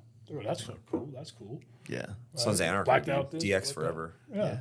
It's. I really like when they switched to Black Street Glides. That was the best one. But again, it all goes full circle because you got to figure it's an assembly line feeding in these age groups, Yeah. right? That's all it is. These guys are 17, they're 18, they're 19, right? And they're going down this assembly line, and then the whole cycle of cool starts. And when you get to that point, are we going chopper? Are we going this? Are we going that? But when you go through these circles, you end up on that other path in your life, right? So everything that, like choppers are coming back around again. Yeah. I hope, 300 rears and Yeah. I hope, but Certain I have versions. a feeling. Yeah. I don't know. I have a feeling there's gonna be that one dude that makes it cool again, and it's a fucking cool bike. Well, Makes what cool again? you know what? I don't think Like the old Orange County 300 rear tires. I don't think it Dude, I would will. love if I saw someone cruise one of those in the whole country.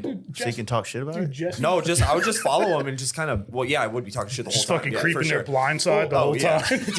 Yeah, Nice lean angle. I think the lack of. I think that like there's an aspect of certain things coming back, but there's always something that you leave behind. Correct. So Yes, if you I think agree. about like even fashion from like certain areas, like certain things that just isn't coming back. I don't see tribal in any form or fashion. No way. Tribal's coming back. Tribal's there. Absolutely. Cover-ups. Tribal cover-ups. My tattoo artist does tribal cover-ups, and I think they're dope. I also have been tattooed for such a long time, and I have a bunch of cover-ups. So if something will cover up a tattoo I don't want anymore. You talking like MGK blacked out body tribal look? Yeah, I think tribal's cool. I'm talking about like tramp stamp with the fucking Harley logo or a dolphin in the cool. middle. Barbed wire? Yeah, but like all these kids that were born in like 2003 think that the 90s are cool. Right. And that's such a fashion thing in Austin. Yeah, I mean, it's like that here too. Yeah, like chicks wearing like Tweety t-shirts that have barbed wire on their arm, and they're wearing like bracelets, and they have their hair all dumb. And it's like, even when that shit was cool, it wasn't cool. Yeah. Like, you just look white trash. I think it just all goes in the... And you're right, you leave some things behind, but now put yourself in the motorcycle industry perspective. How much shit can you really change? But what I think, and this is kind of more like feelings, not facts, like I just feel like what happens is a thing like choppers is a thing in the 60s, 70s, all this stuff. And it's kind of like raw, bare bones, kind of just cool shit. Mm-hmm.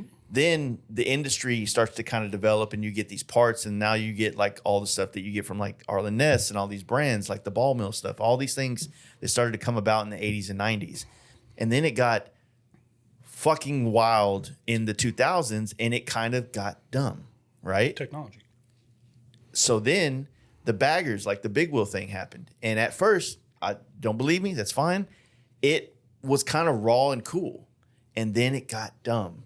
It just got, what the fuck is going on? People buy their way in, and then those money people ruin it for people that are working for it. That's what. Well, there's that aspect, but it's like, it's kind of what happened with choppers. It's the ball. It's like, I got to do better. I got to do better. I got to do better. Accessorizing and everything. Yeah, it's like, well, someone's already did this. I need to do a 34-inch front wheel with 24 speakers on the back of it. When you didn't, you just needed to do, whatever. So then, that thing becomes like kind of clownless. It's very far away from kind of the guys that started it, who are kind of real biker dudes. You know what I'm saying?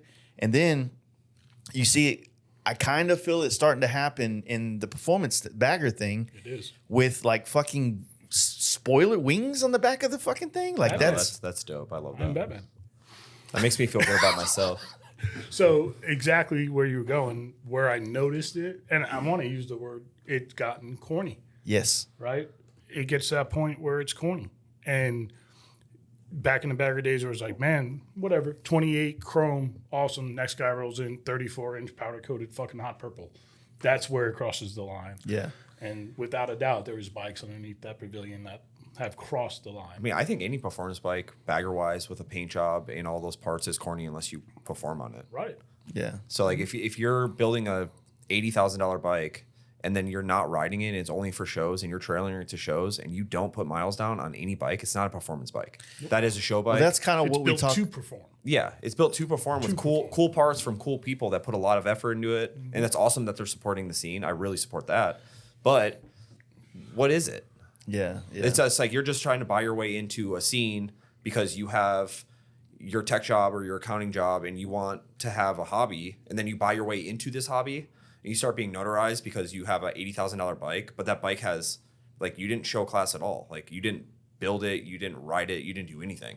So if someone comes to a show and they rode it there, like, I don't know, you ride a cool FXR that has a 111, you ride it from Alabama, you ride it to Texas Hills, I will probably make sure that you get something. Yeah. Because you put work in, you have a cool bike, and you performed on it to get there. Because no matter what, an FXR doesn't need that motor. You can ride an Evo across the country. Mm-hmm. Bikes are meant to be ridden. Mm-hmm. Sportsters will make it from New York to LA. Yeah. It doesn't matter. You can ride a Honda Ruckus from New York to LA. Yeah. It just depends on how you want to do it. So, like, I think that scene just kind of got blown out in that regard. It's like you're building these bikes to perform on, but no one's performing. Well, it's also like you're building all this stuff, and then all of a sudden it's a trailer thing. And I think it happens with the vendors too, because a lot of the guys who were I'm not talking shit about this. This is just me saying something, and then people can look at it how they want. But when you're building bikes, whatever degree, building a performance bagger, there's certain aspects of things that you're doing there that you're not doing in like building a chopper and vice versa, right? They're just different. You're, For sure. You're working with a different, base. But when it's all about going to these events, we were going to Sturgis and you can kind of count on a set of hands how many T-bars were on baggers there. And then it started becoming the mainstream. And then all of a sudden now everybody's trailering there. There's no ride there. There's no kind of like, it's not underground anymore. Yeah. Well, that's why choppers and FXRs are so cool is because they're kind of a cult. Like, you have to search for it. You have to make the scene.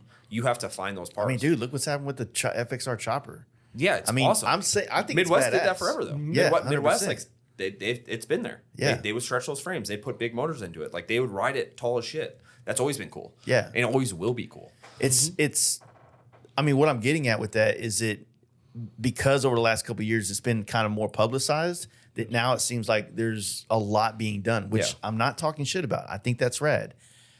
But as someone that has one, I'm also kind of like, part of the man, problem, dude. I'm like, fuck, dude, it was really cool when I was the only one in Sturgis with one of these, or Stupid analogy, but what are those stupid shoes called with the holes in them? the Crocs. No, Crocs are dope. Crocs. Okay, but you've seen where it's gone, right? Oh, they have They sell jewelry. little buttons for Yeah, They got flashlights. You could put. You could put like pockets on them. It's insane. I do Like not. tactical. Yeah. Yes, you No, can they make actually have red those with light, like it's yeah. fucking stupid. Yeah, people make 3D printed parts just for those shoes. Yeah. So, in theory, Spinners, Dadas. that's what happened to the baggers, right? It's Yeah. like, oh, we could do this, and I could buy this, and I can, And you said it 2 years ago on this thing. Yeah. I forgot who you were on here with, but it might have been one of the drunken ones. You just straight up said, "I really hope performance baggers don't get to where big wheels were," Yeah. and we're damn It's close. happened. Yeah.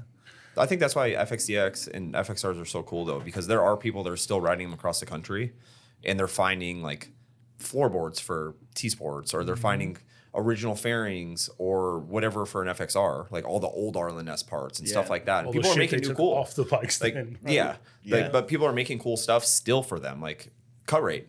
I just bought his rotors and his pulley, and I could have got Lindell stuff. But instead I supported him because he's supporting bikes that I want to ride. Yeah. And I want people to keep going. Yeah. So like that's cool that people are still doing that.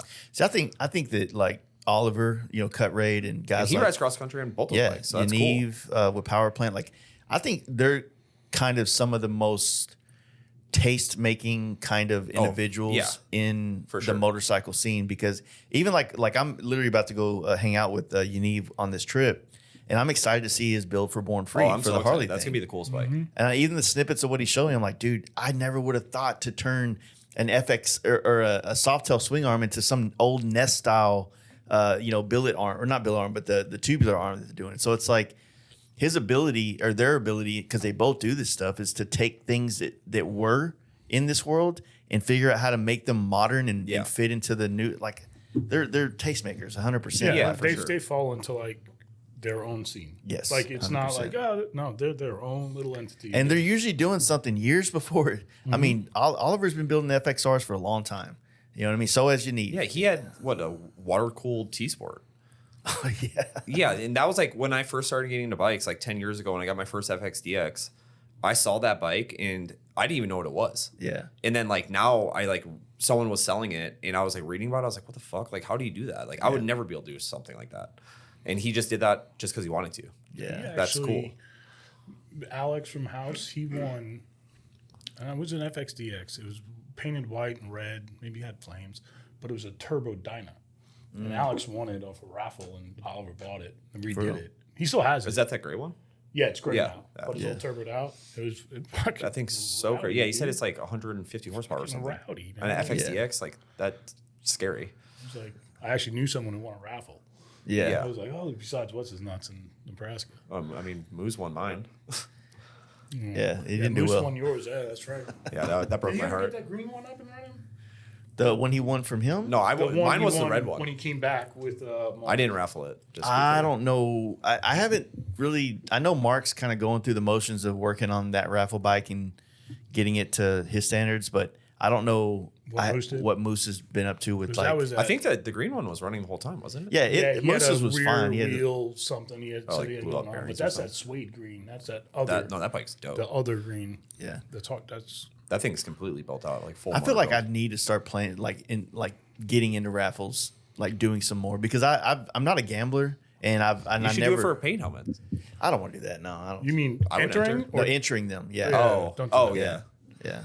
I enter some. I used to end up getting like when Midwest Grinder used to win all the raffles back in the day, and I used to end up trading him helmets, like paint job helmets, like a couple of them for like an FXR or something. Like no, like Oh, because he had a smart system. he still does it. Yeah, he still does it. Does. So, like the first one he did, he ended up putting like $3 or $4 grand into it, right? So his the raffle? odds, yeah. Oh, bro, Damn, he's crazy. spread over every sheet. But he's like, Raffles. he's not like, I want all the numbers right here. I want them spread out throughout the whole thing.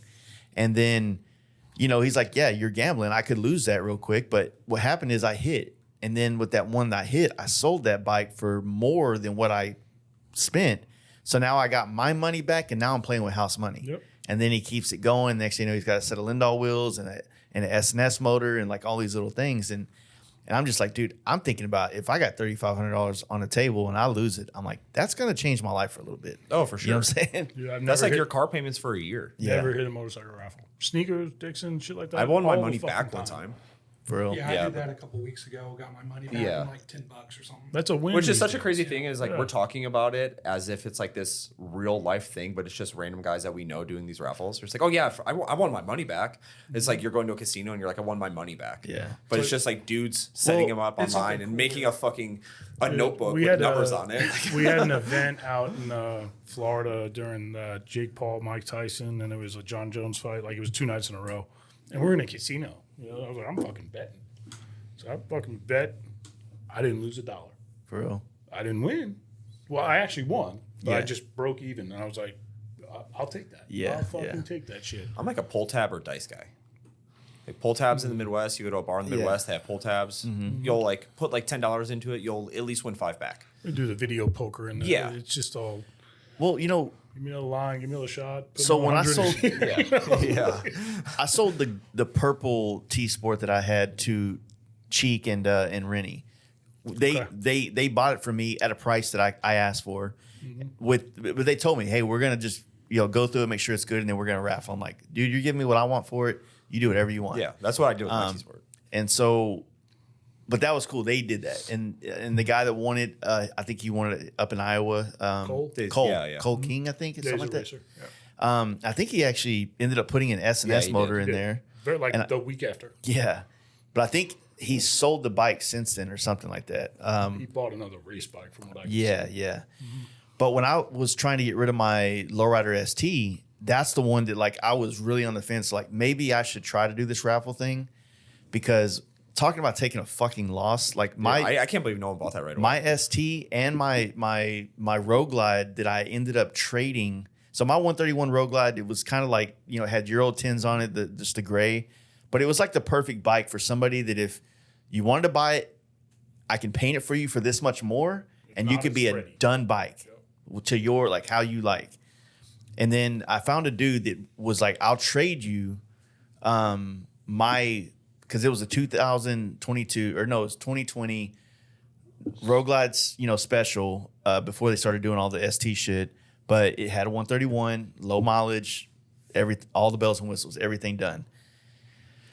So he was like, I'll trade you bike for bike, and then I'll pay you to paint the one that you're trading me for. And at the time, the 22 CVO I remember. was worth 42 grand because I asked him like, hey, what's this thing worth? And I wanted 40 grand ish for my Road Glide. So we talked the deal. We worked on the trade. He paid me extra money to paint the bike, so I still made money there. And then 2 months later, the fucking market fell out, and that $42,000, which the trade-in, which is usually when you're selling bikes, it's kind of trade-ins what people are going to go for. The trade-in was like 36 to 37 grand on that bike. So I'm like, cool. I can always trade this in or whatever the fuck. Well, then that dropped from 20 or 37, the trade-in, to $24,000. $10,000. So I lost my ass off. I lost my ass on that. And then it was last year was just not a great year for selling bikes. And so I ended up selling the Lowrider ST for initially what it would cost if you bought a brand new one, minus the fact that this one was it had wheels and wheels, brakes paint, and motor paint, work, Yeah. That bike was all cool. ARP, the whole thing, like a done bike for the most part. Oh, I So, sent that bike to like 10 people. I was like, you should just buy this because it's done. yeah, I think that the peach color like scared a lot of people away, which is cool, you know, because not everybody needs to have cool shit. You know what I mean? It was cool. I liked Yeah, it. I liked it. The 24 models crushed anything previously to that. Well, yeah, now everyone's selling us tees on Facebook Market for like 14. Oh, dude, Yeah. 14 to 16. At one point, so like mine's a 22 ST, 35 grand, right? That's what they were brand new. I think, I don't know, 2 weeks after Texas Hills when I finished it, trade-in was like 19 grand. It was like, what the fuck? That's the reason I got my Donnelly Rider S is because for a while those Dynas, like right after COVID, were going for like 17 or 18. Everything. Everyone was selling them. Everything But was going people were actually selling them. And then when The my world buddy was went to sell his, he thought that he was going to get like 17, and then he dropped it to 14. And then like I just kept messaging him. I was like, yo, 10. I'll give you 10 right now.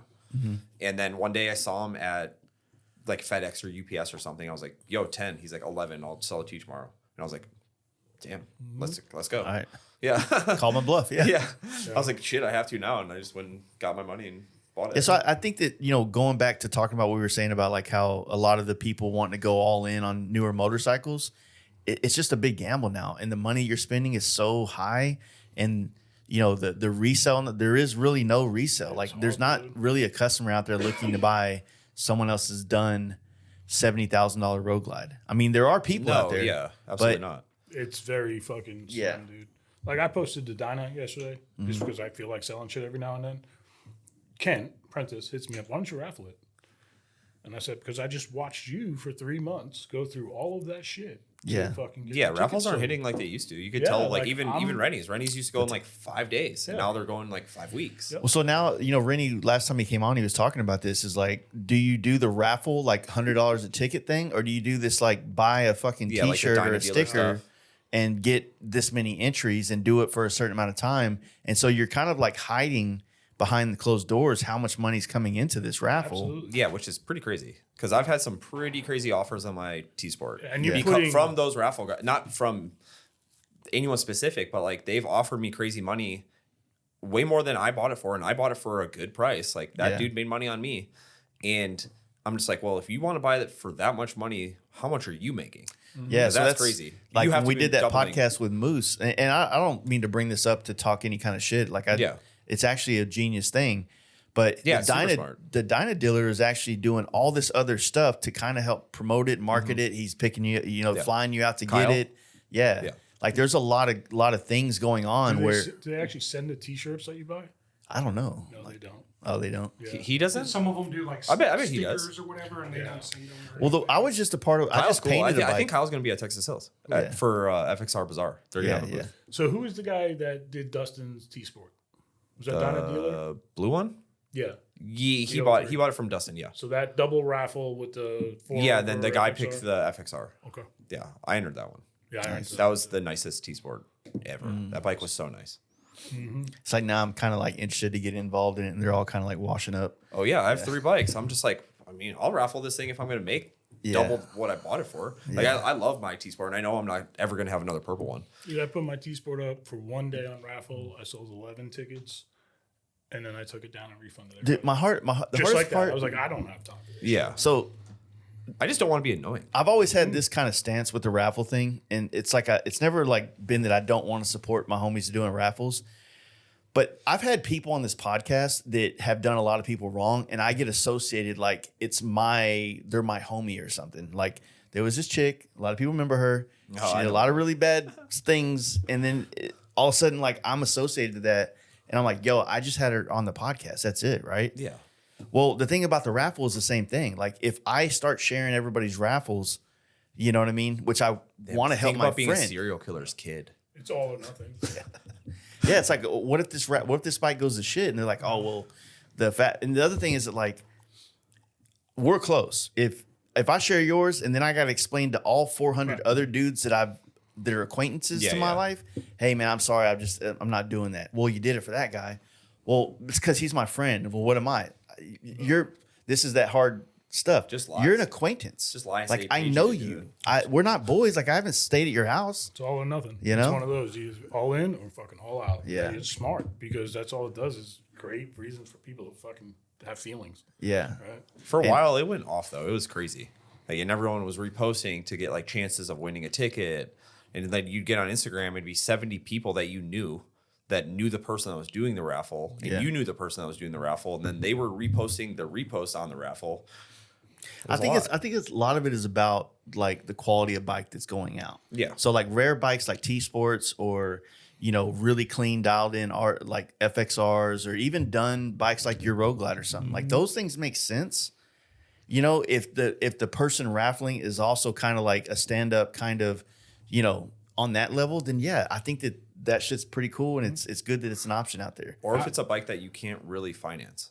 Yeah. So if it's a bike that you don't want to put $20,000 down, like say it's They can't get financed. yeah, you can't get financed. Like you can't get financed $60,000 or $80,000 for that Road Glide. Yeah. Well, Unless it's like our you have the money to T-Sports. back it. If we were like, hey, we want to finance, they're like, cool, it's worth $3,700. Here you go. Yeah. That's book. That's all they're going to do. That Dyna Running's got right now, the little green one's kind of. Yeah, I think it's cool. It's cool looking. Yeah. I think it's I the think it's color, really really, cool. the I like color that and the thing a lot. chrome that get me. Well, it has those wheels. Make it. It's good looking. I entered Faster FXR, had one bike that I was like, I have to, because if it's one of those you just don't see it. It was a P, I think. Then there's a dude up in Ohio that does like knucks, shovels. You know what I'm talking about? I don't know. Chop machine.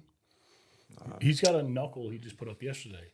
He probably rolls let's call it 1.5 bikes a month through Raffles, but he's a custom builder. And his shit is fucking dope, dude. Like it's like, here, I'll pull him up because this one had me thinking last night. It's Bobby Wars is doing his let's see, chop machine. twin cam FXR right now, and his is kind of selling slow. I'm sure it'll sell out, but he has like 70,000 followers because he's a pro skater, and it's still going slow. And that bike is cool. Like it was just in riser. It's like rare paint. It has a like high output 103. Has a bunch of cool parts. Has an original T-Sport fairing. Like it's a badass bike. Love the gas cap. Oh, that is clean. You know what I'm saying? So like all of the shit this guy rolls out is either knucks, shovels, pans, and then like a couple months ago he put up like, I don't know, it was like an '08 Heritage that had been choloed out and it was cool looking. Yeah, I always think they're cool if it's a bike that you can't really find. Yeah. I mean, you ain't gonna find that. Paint's cool. Well, I mean, that's it's half got me thinking.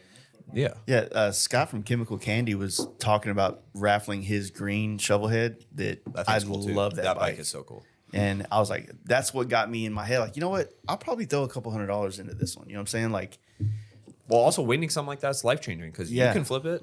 Yeah, And it's then you like, have 20 grand to play around with that you didn't have before. Pay off your debt, pay off your car, pay off whatever. It's a habitual raffling bike. Like it's like it got raffled by this guy. Nah, to me, I think if I want to raffle, I don't look at it as like a gift. So I probably wouldn't be the kind of person.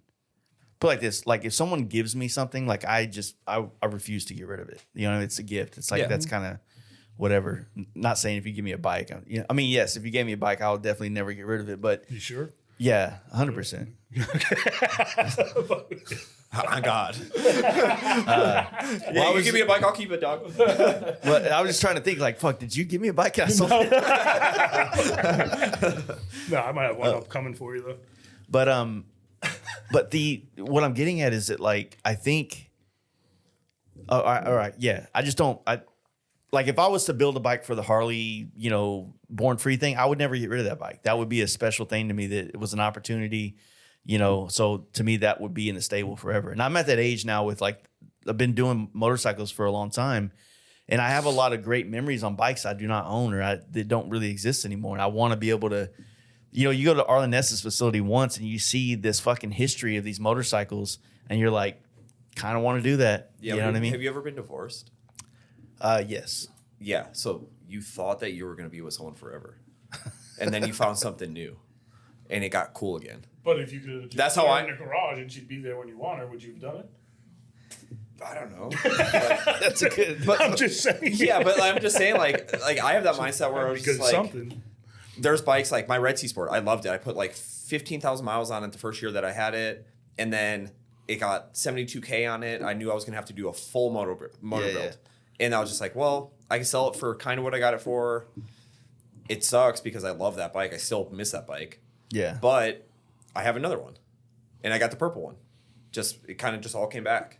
Like I always wanted the purple one. Yeah. But I settled for the red one, and then sold it. I regretted it. Got a bike, blew it up, was gonna sell it, and for a T-Sport, and it was like full circle of shit just to have a T-Sport again. Yeah. And now I have a bike that I say I'm gonna keep forever, but then like people hit me up for like crazy offers or trades. I'm like, oh, that kind of sounds cool. Well, I guess you know, not to say, but this is different, but kind of like what I'm getting at is like my gold FXR, the one downstairs on the lift, like that like there's an experience attached to that motorcycle building it. That's yours. Yeah, and it's like I just don't. It's not a bike that I want to see someone ripping down the road or taking to Born Free one year. And here's what I learned. And Yeah. The Jeep. Yeah. Everywhere that bike is, I get tagged in it. Mm-hmm. And I feel bad for The owner. homie who bought it. You know? And it's just one of those, like, if that bike rode by 2 years from now, everybody goes, there goes Jason's bike. Yeah. Yeah, Not for sure. Joe who bought his bike. No, there's a couple of bikes like that in Austin where they're my old bikes, and they're like, "Oh, that's your old bike, right?" And they'll say it right in front of the dude. I'm like, "Sorry, dog." Sorry, dog. Yeah, Change the grips. yeah. Something. But I feel like that was my Throw flame some bike. dirt on it or Yeah, I think my Softail M8 I'll probably keep forever. Fucking put it in your name at least. You Yeah, know. yes. I'm sick of getting toll tags. Oh yeah. But my flame bike, I'll probably keep that thing forever. And if I blow up the motor, I'll just put a cool motor in it. Yeah. Yeah. I want to build another Softail. Which one? I think that's. I've been saying that's like the thing. If I was going to get a new modern bike, I'm most drawn to a new ST lowrider. I'll just go S. I'm not Do a your big own thing. fan of the. The ST fairing sits too low for me. So that's where I'm. Well, I feel like right? you could. I feel like that there's room to like do more with the ST that hasn't been tackled yet. I think it's gonna. It's already a very customized bike, but I'm starting to see more. ways to do some cool shit. Like somebody recently just put like the Road Glide side fairings on one. Oh, cool. And that Yeah. I don't know what it is about those little side fairings I'm just in love with, but I'm like, fuck, dude, I want to do that so Those bad now. Ativan black ones. Yeah. Yeah, With our the- buddy with Cole the has bumpers one that's and- paint For real? matched to the gray. It's fucking dope. It looks They look awesome. Great. They look actually. I think I said in Luca that's how the bike should come out of the fucking factory. Yeah. Is with those lowers on it. The ST to me, like Frank. What is Frank? 6'4", 3 maybe, taller than me. Oh yeah, he's 6'3". Fucking windshield's right here. Mm-hmm. So that to me is why it's like it doesn't make sense unless I put a 12-inch windshield on it. Then the bike looks stupid. Yeah. So maybe it's some sort of extension to bolt into the windshield that actually makes the fairing look bigger. But I would just do a regular S. And I want to do a S with hard bags that are paint matched. yeah, I want to basically Yeah. rebuild the G in I'm different a T-Sport colors. fairing guy. Obviously, just every bike Yeah. looks the same. But I just really like that setup. I think they block just as much wind. Yeah, I think the T-Sport fairing is like probably one of the best fairings. It keeps the wind off like your head and chest, so you don't take as much fatigue on a long trip. But it still feels like a motorcycle. Where Yeah, you're still feeling getting the the wind. conditions. Yeah. And you're feeling the cold air, and it doesn't. You don't have this. I don't like the missing the sight on the sides. Yeah. Like I like seeing the road and not having to like look around and What stuff. killed me with those was Like the RP or the RTRP. lowers? Oh, the lowers. like, Okay. remember Yeah. the first one that you did? Yeah. That had? No matter what, you were riding a kite. Like Yeah. it Yeah, I fucked never me had up a bunch of times going around I turns. sometimes I'm like- forget about the first bike, the Lowrider S that and you you're had built. pushing this way, right? So it was like I'm going this way, and I'm like, why the fuck am I going this way? And it was just the lowers. Yeah. So it was like, well, next time drill some holes in them or put some let the air go through them. Yeah, that was the only complaint I ever had about them. I missed that bike too. I miss them all, but that was that's somewhere in the great state of Ohio. Yeah, I've seen it again at Sturgis a year or two you ago. did? Yeah. Because I still get tagged in it too every once in a while. Because that was a dude who was like disconnected from any social media. Like he didn't know anything. He was like, I've always wanted a bike like that. Okay. What was Okay. Yeah, I just wish that like the T-Sport fairing stuff. Like, I know that the one they sell on like the Repop one they sell on Amazon for like $100. I painted a bunch of them. They're pretty damn nice. Yeah. Yeah. I just even the ones that are nicer, that they might be like a thicker plastic or they might have like a better metal mount. It's pretty much the same thing. Yeah. Besides the banks, I have the banks on my M8 that has an actual metal mount, and it's set up for the F or the LP6 or whatever. So like Yeah. it's all set up for that. And when you get it, you're like, whoa, this is a unit. It's not like the Yeah, Amazon yeah. ones. Like it's definitely worth the money. The mounting alone is real mounting hooked up to the actual bike and not under the headlight. yeah, that's why I don't like that shit. Yeah, and it Or feels under like the it's handlebars. supposed to be on the bike. It's not like it's shaking with your motor vibration and stuff like that. The bank stuff's really nice, but I have another brand on my Donnelly Rider S, and it's fine. It works. Like I've gone across country on it, but it's still just shaking, and it's bolted on underneath the riser bolts and stuff like that. Memphis? No, it's just the Amazon Talk stuff. shit. Oh. I don't know. The JD ones I've always loved because of the No, the thickness JD of the plastic. Yeah. JD I custom just ones wish are the nice. JD ones had the cleaner back, you know, because it's Yeah, it's it's so all much. fucking rough. I mean, Is it just fiberglass back? Yeah, it's like because they don't vacuum bag it. Really? Yeah, it's just raw fiberglass, and when you paint it, Whatever like happened to Conley's? fucking a multitude of things happened to them. But Mine was nice when I had Conley's had a FXD. really nice fairing. I Yeah. mean, they were heavy, but I mean, it was basically you had an inner and outer mold, and they glued them together, right? So that's how it was smooth. But the T-Sport, when you have that rough background, it's just a hand laid fiberglass, meaning that it's got a lot more resin in it, things like that. They're typically heavier, but when you vacuum mold that or bag it, it sucks it down and then it smooths the inside of it out. But it's harder to put things like the tabs and all that type of shit in there. So when you do a hand lay, you can kind of like, you probably have a jig that comes down and it puts all the tabs in the right spot. Put all the fiberglass down, it all hardens, it's all in the right spot, right? But on the other way around it, it's different. That's why the Conleys was an inner piece and an outer piece that they glue together on the outside. So for an RT or an RP, you mean? No, The T-Sport ones? The T-Sport Yeah, ones, T-Sport yeah. shit. That's why they were so thick. And then It's the also crazy, like with T-Sports, like people don't realize that the T-Sport fairing was made by Harley. It bolts to the bike. It bolts to the trees. Like you need multiple parts to have that fairing on your bike. yeah, And it's a way different feel than other T-Sport fairings. It is, yeah. And you can adjust it, and like it has the gearbox and it has the metal mounting stuff. So, and it has a chrome bezel, which is just cool. Which I know you can get that, but it's I not wonder Harley. what they must have lost the patent or something. There's no way. I mean, they could repop it themselves. Everyone's repopped it. But Who why are they going wouldn't to you? sue? Why wouldn't you? Oh, if they what did my the S thought with a is. T-Sport fairing, I would No, buy not that even. right So- now. I'd be like, here. well, it's like the Just newer what about fairing the they other came out with. 25 years of Dynas. How come they didn't offer that fairing to slap on anything they offer? Well, I think it didn't become like popular until after the Sons of Anarchy Well, wave. those, Yeah, I guess so. there's those years they said that. I mean, what was it, like 3,500 made of T-Sports altogether? So that was a $15,000 Dyna. Yeah. In 01, 02, 03, which was expensive Yeah. back then. So the bike sold well. People are walking in dealerships or going on Harley's site to order those little smaller fairings. Why wouldn't it be a part that Yeah, you like a still quarter sell? fairing, Like, yeah. Can that? Yeah. And I'll go back before the soft tails, right? Could that not have bolted on to a street pop? Yeah. I mean, I'm asking. I don't Well, know. Well, no, I mean, yeah, for it's sure. because of the way they designed it on that was triple tree and all. Like you had to have the triple trees to run Besides the the trees are OG. different then. Yeah, so then you But got I mean, they just did that with the ST until it got repopped, where like you had to have the mounting bracket when you had to have Yeah, your no, they VIN to put that- order it. Yeah. So they could probably do the same thing. All they have to do is make a triple tree that has side mounts, yeah. different Well, mounting hardware. When they came out with the newer fairing that they were running around, and remember Dent Performance repopped it Yeah. and made the better windshield and Yeah, everything and for we it. get better mounting hardware too. Yeah. That I like that fairing, and with the taller shield, like the way it looks so good. It's like a good blend between a Kyle quarter has that, fairing. right? It's just Yeah, Yeah. yeah. Let's say it's even putting on those what were those fucking lips called? The laminar. The laminar Yeah. lips, like that. Luminar or something like that still looked cool. I like that Yeah. look. Yeah. You know, but Yeah, I had one of those on a street pop and it actually worked.